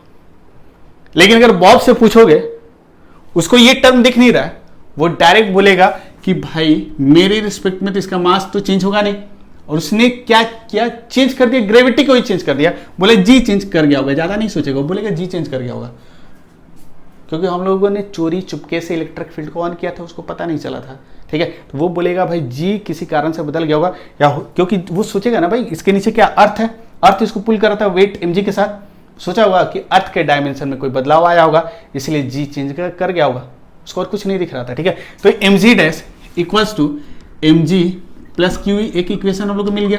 ये जो इक्वेशन मिला, अब देखो इस इक्वेशन में किसका किसका कंट्रीब्यूशन है, तो भाई इस रस्सी का, और किसका कंट्रीब्यूशन है, हम लोगों का, ठीक है।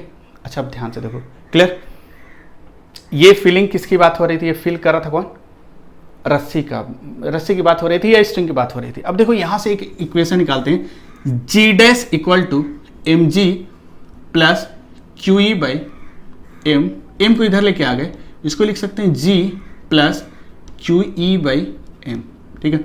यहां से एक टर्म हम लोगों ने निकाला G डैश, ठीक है। अच्छा ये बताओ ये G डैश क्या है, पता है, ध्यान से सुनना। अगर मैं आपसे कहता, अब हम रस्सी की बात भूल जाते हैं, रस्सी का जो काम था वो खत्म हो गया, अब ध्यान से देखना, अब इस बॉब का कुछ रोल है, इस बॉब का रोल क्या है इस कहानी में, ध्यान से देखो। अगर हम इस स्ट्रिंग को कट कर देते हैं, कट करने के बाद मैं अगर आपसे पूछता कि ये जो बॉब है कितने एक्सेलरेशन से नीचे जाएगा, आप डायरेक्ट बोलोगे जी से।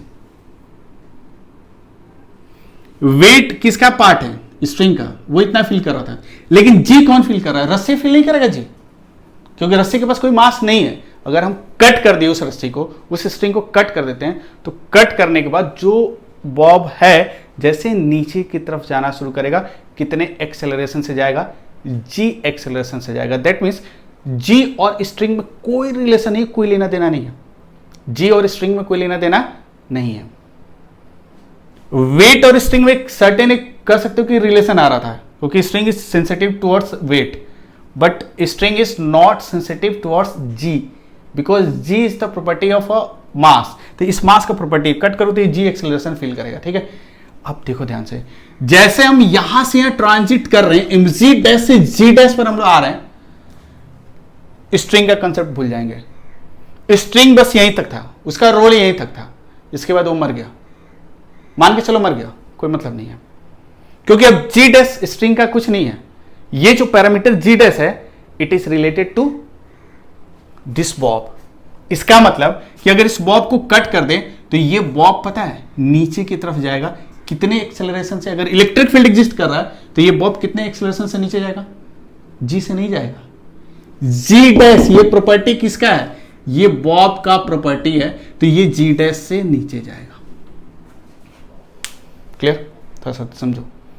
हम लोगों ने जैसे इस मूवी की बात कर रहे थे, इस कहानी की बात कर रहे थे, तो कहानी में भाई स्ट्रिंग का यूज करते गए हम लोग का मतलब यहां पर खत्म हो गया। और जैसे यहां से ट्रांजिट करके हम लोग जी डैश फाइंड आउट किए, तो जी डैश ये अब स्ट्रिंग का प्रॉपर्टी नहीं है, ये प्रॉपर्टी किसका है? ये प्रॉपर्टी आपका इस बॉब का प्रॉपर्टी है। दैट मीन्स जी डैश कौन एक्सपीरियंस करेगा? जी डैश एक्सपीरियंस करेगा बॉब। ठीक है, दैट मीन्स ये कब एक्सपीरियंस करेगा? अगर किसी रीजन से इसको कट कर दो तो जैसे ये नीचे आना शुरू करेगा, वो जी एक्सेलरेशन से नहीं आएगा, वो जी डैश एक्सेलरेशन से नीचे आएगा, क्योंकि ये किसका प्रॉपर्टी? जैसे यहां देखो, इसका वेट mg था, और यहां से जो जी आएगा वो किसका एक्सेलरेशन होता है? इस मास का। उसी तरह ये जी डैश किसका एक्सेलरेशन है? इस बॉब का, इस मास का।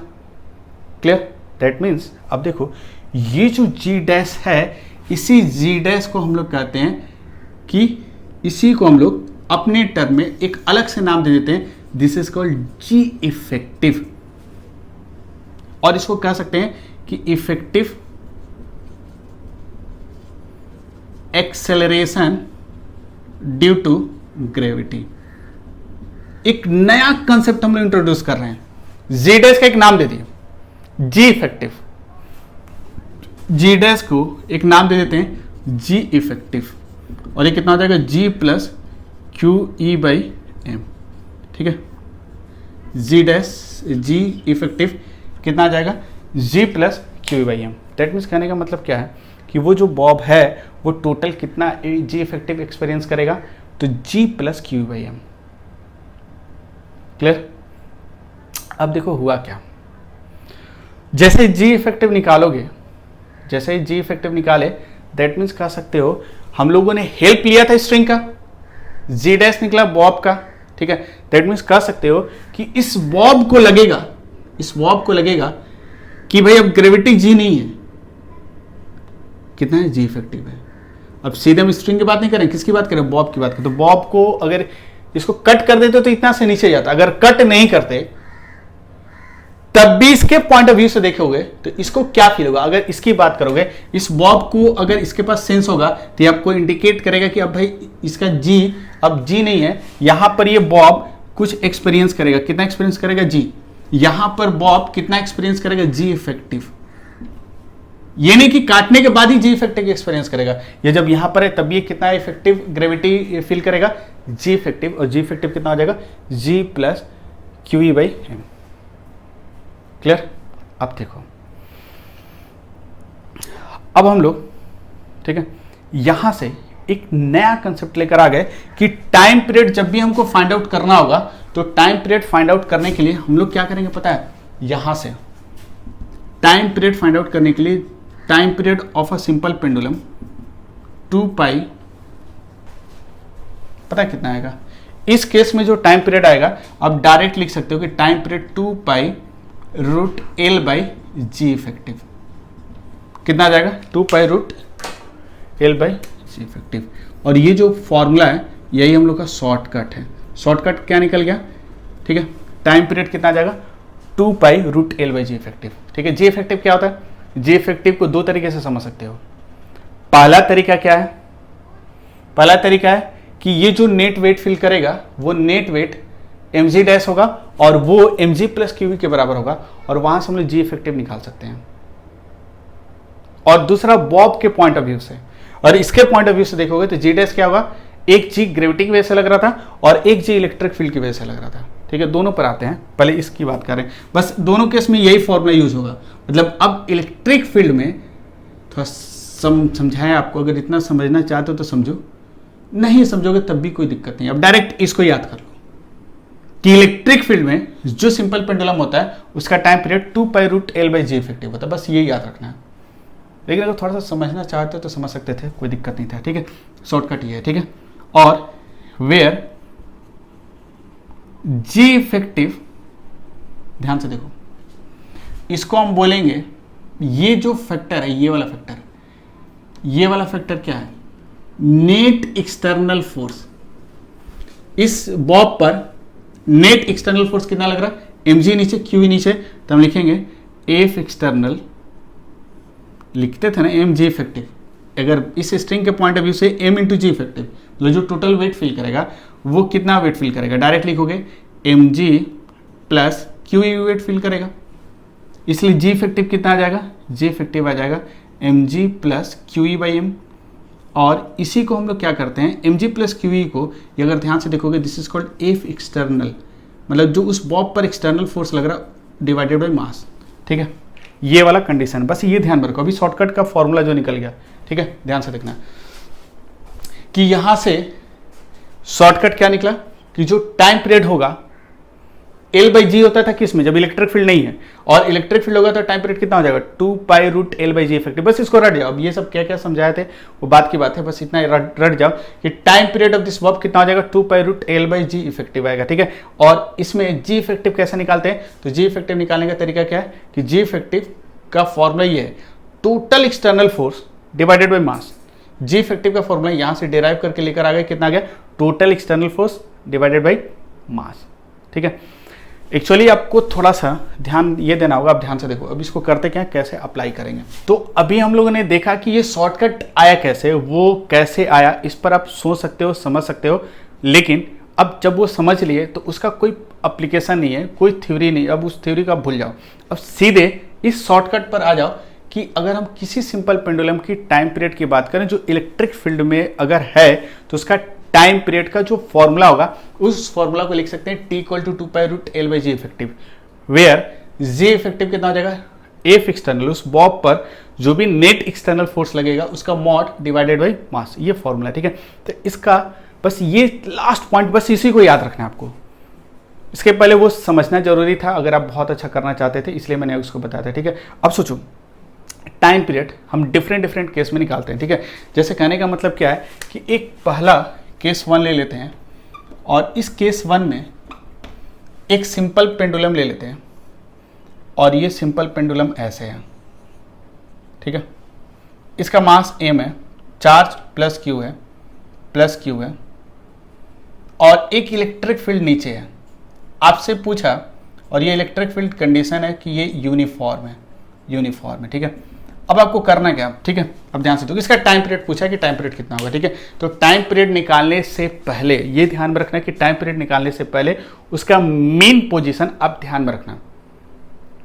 मेन पोजीशन कहां पर है, मेन पोजीशन का मतलब कि इसको बहुत देर के लिए छोड़ दिया जाए तो जिस स्टेट में होगा वही उसका मेन पोजीशन होगा। तो अगर सोचो इलेक्ट्रिक फील्ड है, ग्रेविटी भी नीचे है, तो इसका मेन पोजीशन कौन सा होगा, यही होगा। बहुत देर के लिए इसको छोड़कर देखते रहो, तो देखते रहोगे तो ये ऐसे ही रहेगा। तो कहेंगे कि ये मेन पोजीशन वाला लोकेशन है, ये मेन पोजीशन डिसाइड करना जरूरी है। खैर इसका भी अभी कोई काम नहीं है। अब डायरेक्ट इसका टाइम पीरियड निकालते हैं। कैसे निकालेंगे भाई, शॉर्टकट से। बोलो यार कैसे निकालेंगे, शॉर्टकट से। कैसे निकालोगे, तो देखो निकालने का तरीका क्या है कि डायरेक्ट हम लिख सकते हैं कि time period of this simple pendulum निकालना होगा। तो सबसे पहले क्या निकालोगे, जी इफेक्टिव। तो जी इफेक्टिव का मतलब, जी इफेक्टिव का फॉर्मूला, पहले जी इफेक्टिव निकालते हैं, mod of F external divided by total mass, mod of F external divided by total mass. अब सोचो आपको मेन ये वाला पैरामीटर कैलकुलेट करना है, एफ एक्सटर्नल, ठीक है।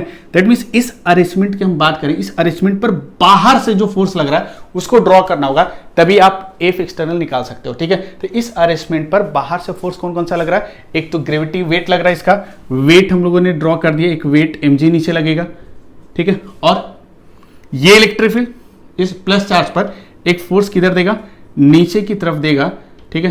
अच्छा, एक टेंशन भी लग रहा है ऊपर, लेकिन टेंशन जो विद इन द सिस्टम लग रहा है, तो ये विद इन द सिस्टम है, तो इसको हम बोलेंगे इंटरनल फोर्स है। लेकिन हम यहां किसकी बात कर रहे हैं, ओनली एक्सटर्नल फोर्स की बात कर रहे हैं, ठीक है। तो एक्सटर्नल फोर्स की अगर बात करोगे तो एक्सटर्नल फोर्स टी नहीं होगा, कौन सा होगा, mg और QE होगा।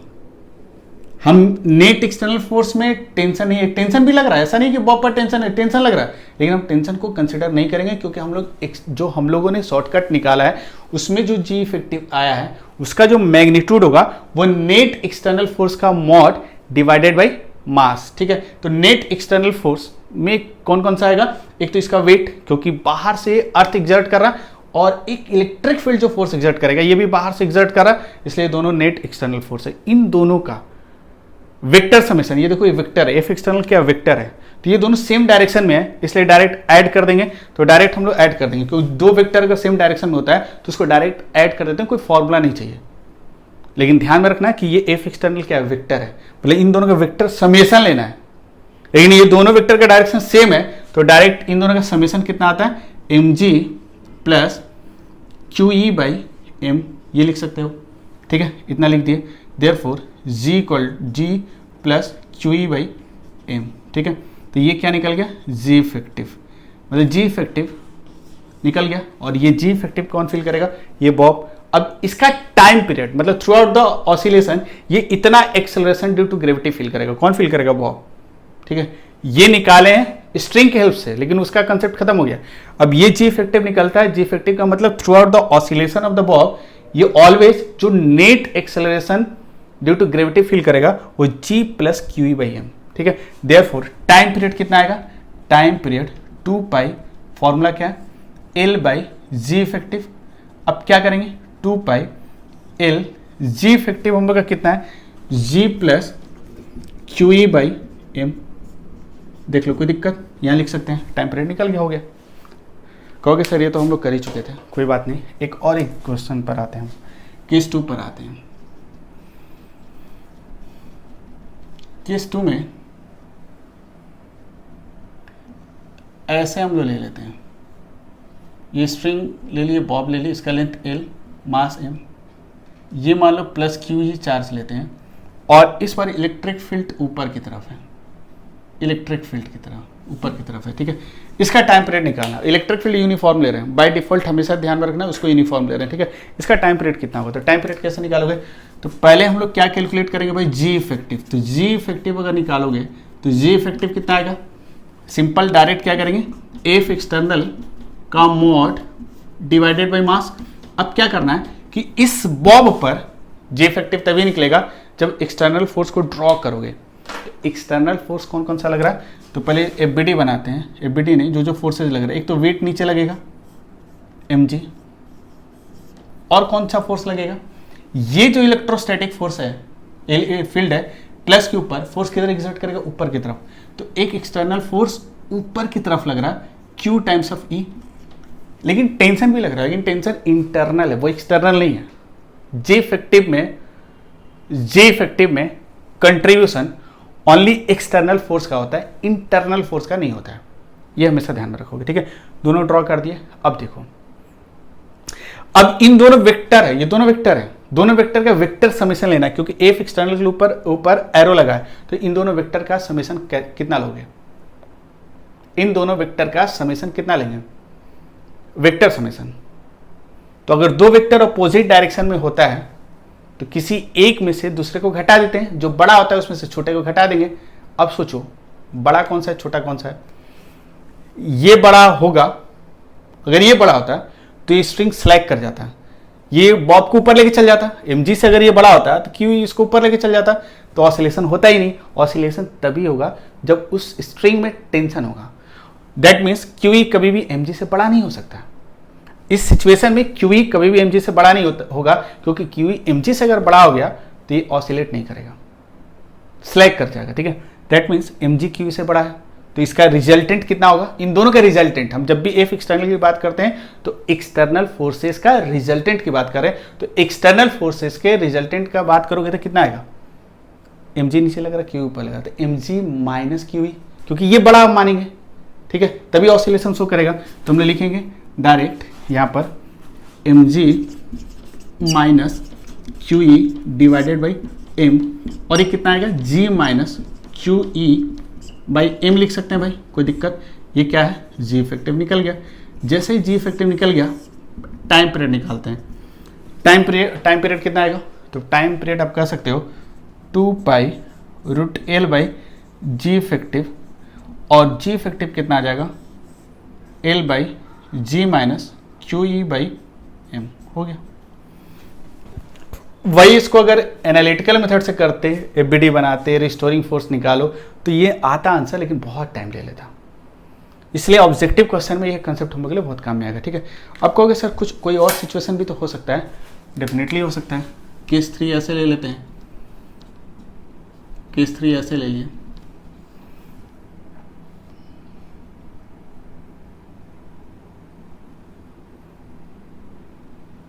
ठीक है, इस तरह ले लेते हैं। ये मान लो कि बॉब ऐसे है और इस डायरेक्शन में इलेक्ट्रिक फील्ड ले लेते हैं, इस इलेक्ट्रिक फील्ड इस डायरेक्शन में, ठीक है। अब इसका टाइम पीरियड निकालना है, ठीक है। इसका मास गिवन है m, चार्ज प्लस क्यूब है, बोले इसका टाइम पीरियड कितना होगा, ठीक है। तो देखो मैंने बताया था कि टाइम पीरियड कैलकुलेट करने के लिए जी इफेक्टिव चाहिए, लेकिन जी इफेक्टिव से पहले आपको मेन पोजीशन ध्यान में होना चाहिए। मेन पोजीशन का मतलब क्या होता है, मेन पोजीशन का मतलब जब उसको कुछ देर के लिए छोड़ देंगे तो वो अरेंजमेंट जैसे होगा, जिस कंडीशन में होगा, जिस स्टेट में होता है, उसी स्टेट को उसका मेन पोजीशन या इक्विलिब्रियम पोजीशन कहेंगे। जैसे इसको बहुत देर के लिए छोड़ देते तो ये ऐसे ही रहता है, तो यही इसका मीन होता है। यहां इसका मीन कौन सा होगा पता है, इसका मीन यहां पर ये नहीं होगा, क्योंकि जैसे इलेक्ट्रिक फील्ड को ऑन करोगे तो ये इस पर एक फोर्स एक्सर्ट करेगा Q टाइम्स ऑफ ई, और एक फोर्स mg नीचे की तरफ लगेगा। तो आपको लगता है कि ये जो इसका स्ट्रिंग और बॉब का ये स्टेबल पोजीशन हो सकता है, नहीं हो सकता है, ये स्टेबल पोजीशन नहीं हो सकता है। क्यों नहीं हो सकता है, क्योंकि एक फोर्स इधर लग रहा है, एक फोर्स इधर लग रहा है, ठीक है। तो इस वेट को तो टेंशन बैलेंस कर देगा, इस वेट को टेंशन बैलेंस कर देगा, लेकिन इस क्यूई को कोई बैलेंस नहीं कर पाएगा। तो ये क्यूई क्या करेगा, उसको आगे लेके चल जाएगा। तो पता है आफ्टर सम टाइम ये कुछ यहां पर ऐसे आ जाएगा, ये जो बॉब है यहां कहीं आ जाएगा, और ये कुछ एंगल बनाएगा। इस एंगल को हम ले लेते हैं थीटा नॉट, क्या ले लेंगे, थीटा नॉट, क्लियर। और ये जो टेन थीटा, तो ये जो थीटा नॉट होगा इसको कहेंगे ये इक्विलिब्रियम पोजीशन है। कौन सा पोजीशन है भाई, इक्विलिब्रियम पोजीशन होगा, इक्विलिब्रियम पोजीशन। थीटा नॉट क्या है, इक्विलिब्रियम पोजीशन है। अच्छा ये निकाल भी सकते थे कैसे, तो ये शायद आपको याद होगा tan theta not equals to a by g होता है। नहीं, अगर कैसे आता है, ए का मतलब एक्सेलरेशन जो ये देगा, acceleration electric field q E by m देता है, और बाई जी, ठीक है। मैकेनिक्स में इस तरह का सम से आप लोगों ने किया था कि इक्विलिब्रियम पोजीशन क्या होगा, ठीक है। और शायद इलेक्ट्रोस्टैट में भी आपने किया है। यहाँ एफबीडी बनाना है, टेंशन इधर, एमजी इधर, क्यूई इधर। टेंशन का दो कंपोनेंट आएगा, T sine theta equal to q E और T cos theta equal to m g. तो T sine theta divided by T cos theta tan theta, q E by कितना आ जाएगा, एमजी आ जाएगा। दैट मीन्स कितना, इतना आ जाएगा, ठीक है। दैट मीन्स ये क्या है, ये इक्विलिब्रियम पोजीशन कभी कभी पूछ देता है। अब सोचो ऑसिलेट कैसे करेगा, क्या ऐसा ऑसिलेट करेगा, नहीं, ये ऐसे ऑसिलेट कर रहा था, ये जो ऑसिलेट करेगा ये कुछ इस तरह ऑसिलेट करेगा, और ये पता है ये कुछ इस तरह ऑसिलेट करेगा। लेकिन उस बॉब की अगर बात करें तो वो इन दोनों की तरह ऑसिलेट नहीं करेगा। पता है कैसा ऑसिलेट करेगा ये अब इसके बाद अगर आप एम्पलीट्यूड देके छोड़ दोगे तो ये क्या करेगा, ये इसका राइट एक्सट्रीम होगा और इधर क्या होगा, लेफ्ट एक्सट्रीम। ये लेफ्ट, ये राइट। इसका राइट इधर आता था, लेफ्ट इधर आता था, इसका राइट इधर आता था, इसका लेफ्ट इधर आता था।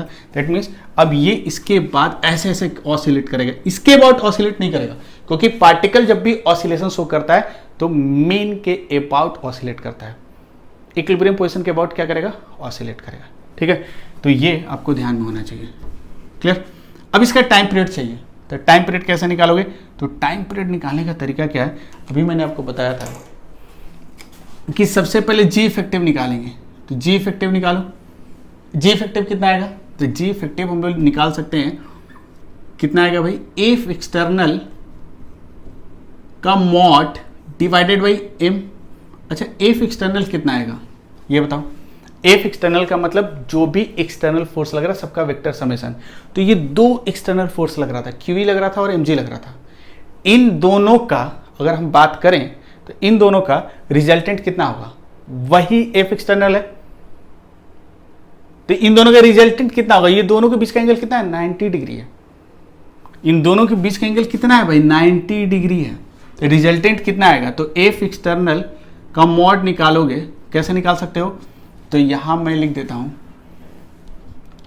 एफ एक्सटर्नल का जो मॉड आएगा इन दोनों वेक्टर का रिजल्टेंट, तो a square plus b square plus 2ab cos theta, ये फॉर्मूला यूज कर देंगे, प्लस ये जीरो आ जाएगा क्योंकि दोनों के बीच का एंगल कितना? 90, 2ab cos 90, तो वो जीरो हो गया, तो इतना आ जाएगा। दैट मीन्स एफ एक्सटर्नल इतना आ गया। देयरफॉर जी इफेक्टिव कितना आ जाएगा? जी इफेक्टिव अगर लिखोगे तो एफ एक्सटर्नल आ रहा हम लोग का root m g square plus Q E का whole square divided by m. अच्छा, एम को अंदर लेके जाते हैं, तो एम अंदर लेके जाओगे तो स्क्वायर हो जाएगा, तो एम जी, एम अंदर रूट के अंदर जाएगा तो स्क्वायर हो जाएगा, तो एम एम ये भी एम स्क्वायर और ये अंदर गया एम स्क्वायर, तो ये कैंसिल, तो ये जी स्क्वायर प्लस ये आ जाएगा क्यू ई बाई एम का होल स्क्वायर। ठीक है, ये क्या निकल गया? जी इफेक्टिव। जैसे ही जी इफेक्टिव निकल गया, देयरफॉर टाइम पीरियड कितना हो जाएगा? T equal to 2 pi root L by ji effective. ठीक है, ये आ जाएगा 2 pi root L by ji effective कितना हो जाएगा? G square plus Q E by M का होल स्क्वायर। देख लो, क्लियर? क्लियर हुआ? तो ये टाइम पीरियड हम लोगों ने कैलकुलेट कर लिया। ठीक है, तो किसी भी टाइप का सम्स आएगा, बस ये जी इफेक्टिव का कंसेप्ट यूज करना है, तो सिंपल पेंडुलम से रिलेटेड कोई भी सम्स होगा आप बहुत आसानी से बना सकते हो। ठीक है, इसका एक जनरल केस हम लोग लेते हैं। यहाँ इलेक्ट्रिक फील्ड या तो उसके डायरेक्शन में था या उसके परपेंडिकुलर था। एक जनरल केस लेकर देखते हैं। तो मान लो एक सिंपल पेंडुलम ऐसे कंसिडर कर रहे हैं, और ये जो सिंपल पेंडुलम है ये ऐसे इसको अटैच किए हैं, ये मास m है। ठीक है, क्लियर? अब देखो कह रहा है कि एक इलेक्ट्रिक फील्ड हम सेटअप कर देते हैं, और ये जो इलेक्ट्रिक फील्ड है आपको गिवन है किसी पॉइंट पर, ऐसे गिवन है, ये ई वेक्टर का डायरेक्शन है और ये वर्टिकल के साथ कुछ एंगल फॉर्म कर रहा है। ये जो एंगल है, इस एंगल को मान लो कि बीटा ले लेते हैं। एक इलेक्ट्रिक फील्ड गिवन है और जो अपवर्ड वर्टिकल है उसके साथ बीटा एंगल फॉर्म कर रहा है। ठीक है, और ई का नेचर जो है वो हम लोग यूनिफॉर्म कंसीडर कर रहे हैं। कैसा नेचर ले रहे हैं? यूनिफॉर्म। ठीक है, इसका मास m है, इस बॉब का चार्ज प्लस q ले लेते हैं। ठीक है, आपसे ये पूछा है कि इसका टाइम पीरियड कितना होगा। इसका टाइम पीरियड हम लोग कैसे निकालेंगे? ठीक है, टाइम पीरियड कैसे निकालोगे? तो सबसे पहले तो जी इफेक्टिव निकालेंगे, लेकिन हमको टाइम पीरियड से पहले कभी कभी आपसे ये पूछ देगा कि इसका इक्विलिब्रियम पोजीशन का लोकेशन बताओ।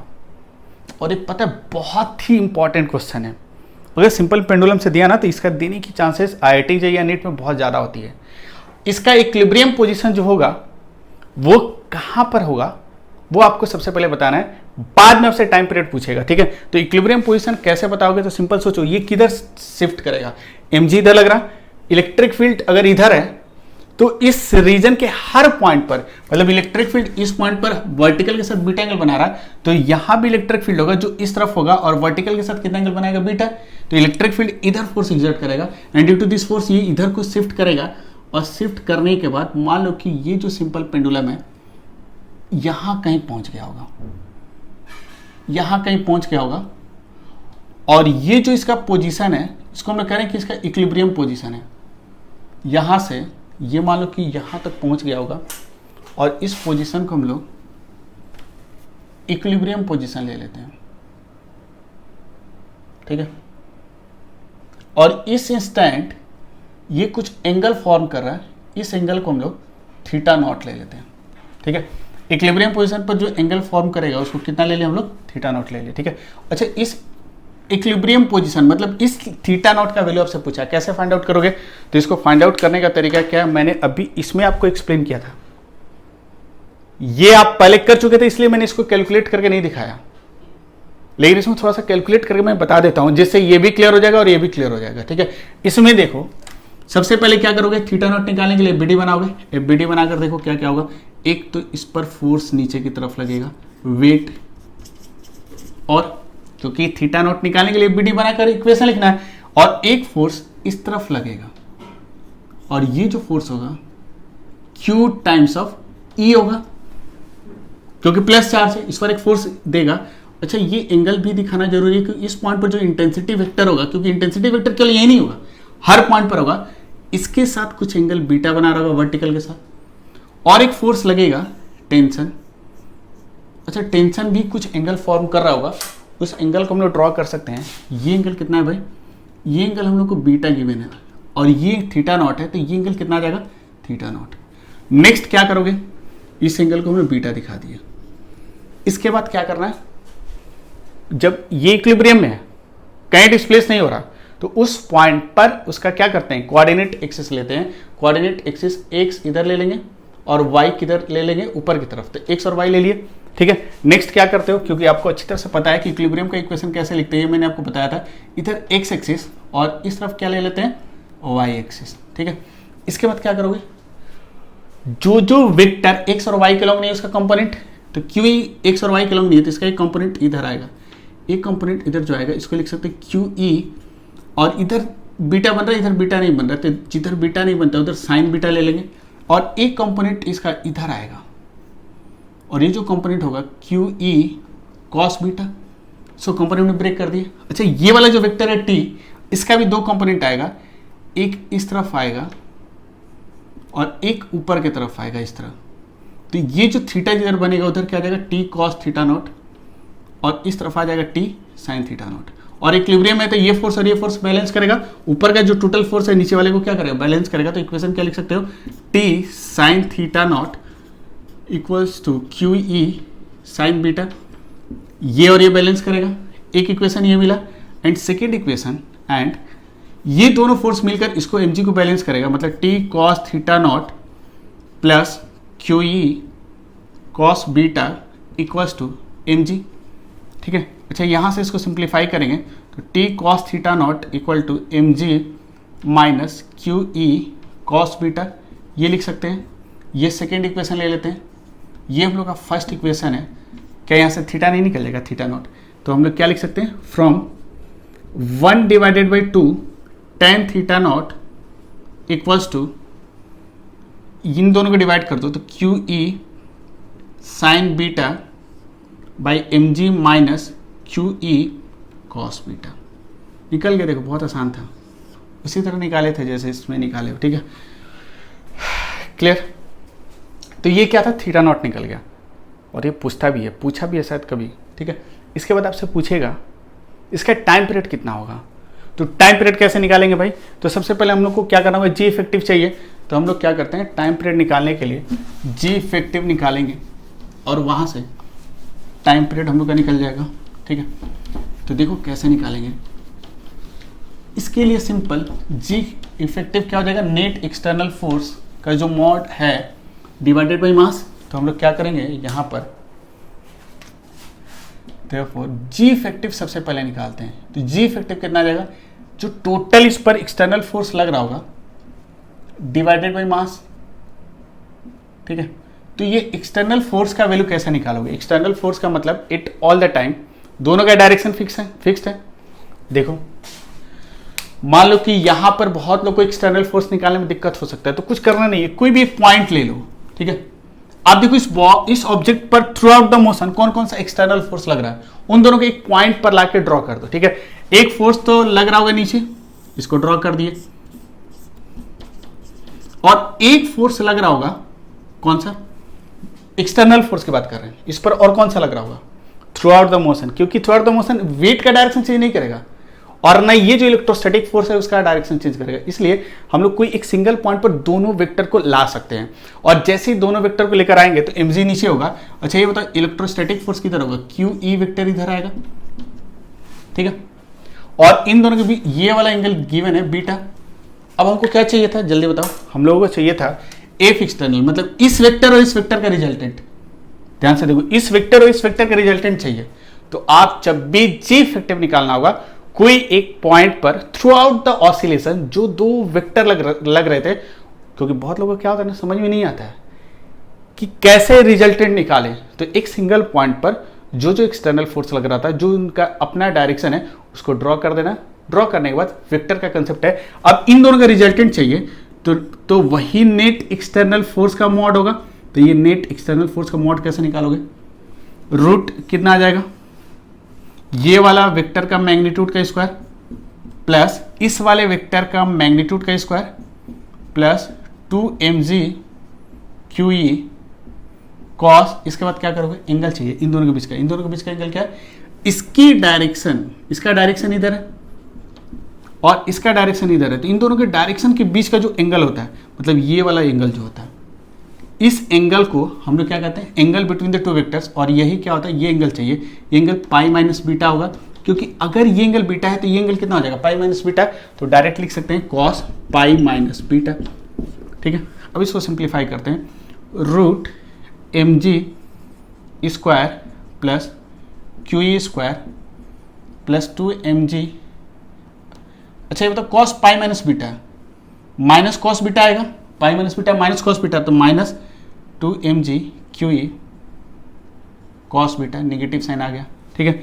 देयरफॉर जी इफेक्टिव क्या आ जाएगा, जी इफेक्टिव जो आएगा ये वाला फोर्स, मतलब कौन सा, अच्छा m को बाहर ले सकते हैं, m स्क्वायर को बाहर ले सकते हैं, तो m आ जाएगा, m स्क्वायर सब में से बाहर ले लो, तो m बाहर आ जाएगा रूट से, तो ये जी स्क्वायर बचेगा प्लस ये QE बाई एम का स्क्वायर बचेगा माइनस यहाँ से m बाहर आएगा तो 2g QE बाई एम बचेगा, m स्क्वायर बाहर लिए थे तो यहाँ m आएगा cos beta divided by ji effective के लिए क्या करोगे, एफ एक्सटर्नल लिए था डिवाइडेड बाई मास, ये कैंसिल हो गया। देयरफॉर टाइम पीरियड जो आएगा, ये टाइम पीरियड कितना आ जाएगा, निकाल सकते हो कितना आएगा, यहाँ से निकाल लो 2 pi root L by ji effective. G effective कितना है भाई, इसको लिख सकते हो G square plus QE by M का होल स्क्वायर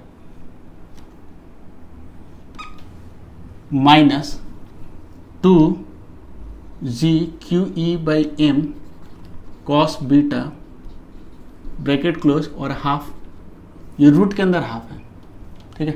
ये हम लोग का क्या निकल गया, आंसर निकल गया, हो गया। तो देखो ये अपने आप में ना अगर इसको नॉर्मल मेथड से करते हैं ना तो ये आपसे बनता ही नहीं, ये श्योर है। या तो आप 1 घंटा बर्बाद कर देते, लेकिन सिंपल क्या था, ये कंसेप्ट आपको पहले भी पता था कि कैसे इक्विलिब्रियम पोजीशन निकालते हैं। और दूसरा जब टाइम पीरियड निकालेंगे तो टाइम पीरियड निकालने के लिए ये तरीका जो है जी इफेक्टिव वाला बहुत ही ज़्यादा इफेक्टिव है। और इस लास्ट वाले क्वेश्चन में आपने एक सबसे अच्छा पॉइंट क्या सीखा कि जी इफेक्टिव निकालने के लिए जो एक्सटर्नल फोर्सेज लग रहे थे उनको एक सिंगल पॉइंट पर उनके टेल को ज्वाइन करके ड्रॉ कर देंगे। जैसे इस through out the motion mg लग रहा था और QE लग रहा था, तो एक पॉइंट पर mg लेकर आ गए, उसी पॉइंट से QE को ड्रॉ कर दिए, फिर इन दोनों का रिजल्टेंट निकाल लेते हैं, हो गया सिंपल सा, ठीक है। तो जी इफेक्टिव का कंसेप्ट क्लियर हो गया होगा। तो ये जो सिंपल पेंडुलम से रिलेटेड कंसेप्ट है ये भी कंप्लीट हो गया इलेक्ट्रोस्टैट्स में, ठीक है। अब मात्र पता है क्या क्या बचा हुआ है topic, potential energy, electrical potential, electric lines of force, potential difference, electrostatics खत्म। हार्डली 2 या 3 क्लास, और वो सारा स्केलर है। अभी तक देखो हम लोग को वेक्टर को झेलना पड़ रहा है, ठीक है। खैर कोई दिक्कत नहीं, नेक्स्ट क्लास और इंटरेस्टिंग होने वाला है, क्योंकि अब नए इंटरेस्टिंग टॉपिक में आओगे, पोटेंशियल एनर्जी। तो थोड़ा बहुत वर्क पावर एनर्जी में जिनको मैंने पढ़ाया है, आप वहाँ से पोटेंशियल एनर्जी के कंसेप्ट को रिवाइज कर लेना और कंजर्वेटिव फोर्स को भी रिवाइज कर लेना। या कहीं से कोई बुक मिले, सबसे अच्छा बुक है रेसनिक हेलिडे, आप रेशनिक हेलिटी से पोटेंशियल एनर्जी और कंजर्वेटिव फोर्स का कंसेप्ट पढ़ के रखना, तब आपको इलेक्ट्रिकल पोटेंशियल एनर्जी जो नेक्स्ट टॉपिक में पढ़ाएंगे वो बहुत अच्छे से क्लियर होगा। ठीक है, तो आज हम लोग यहीं तक रहने देते हैं।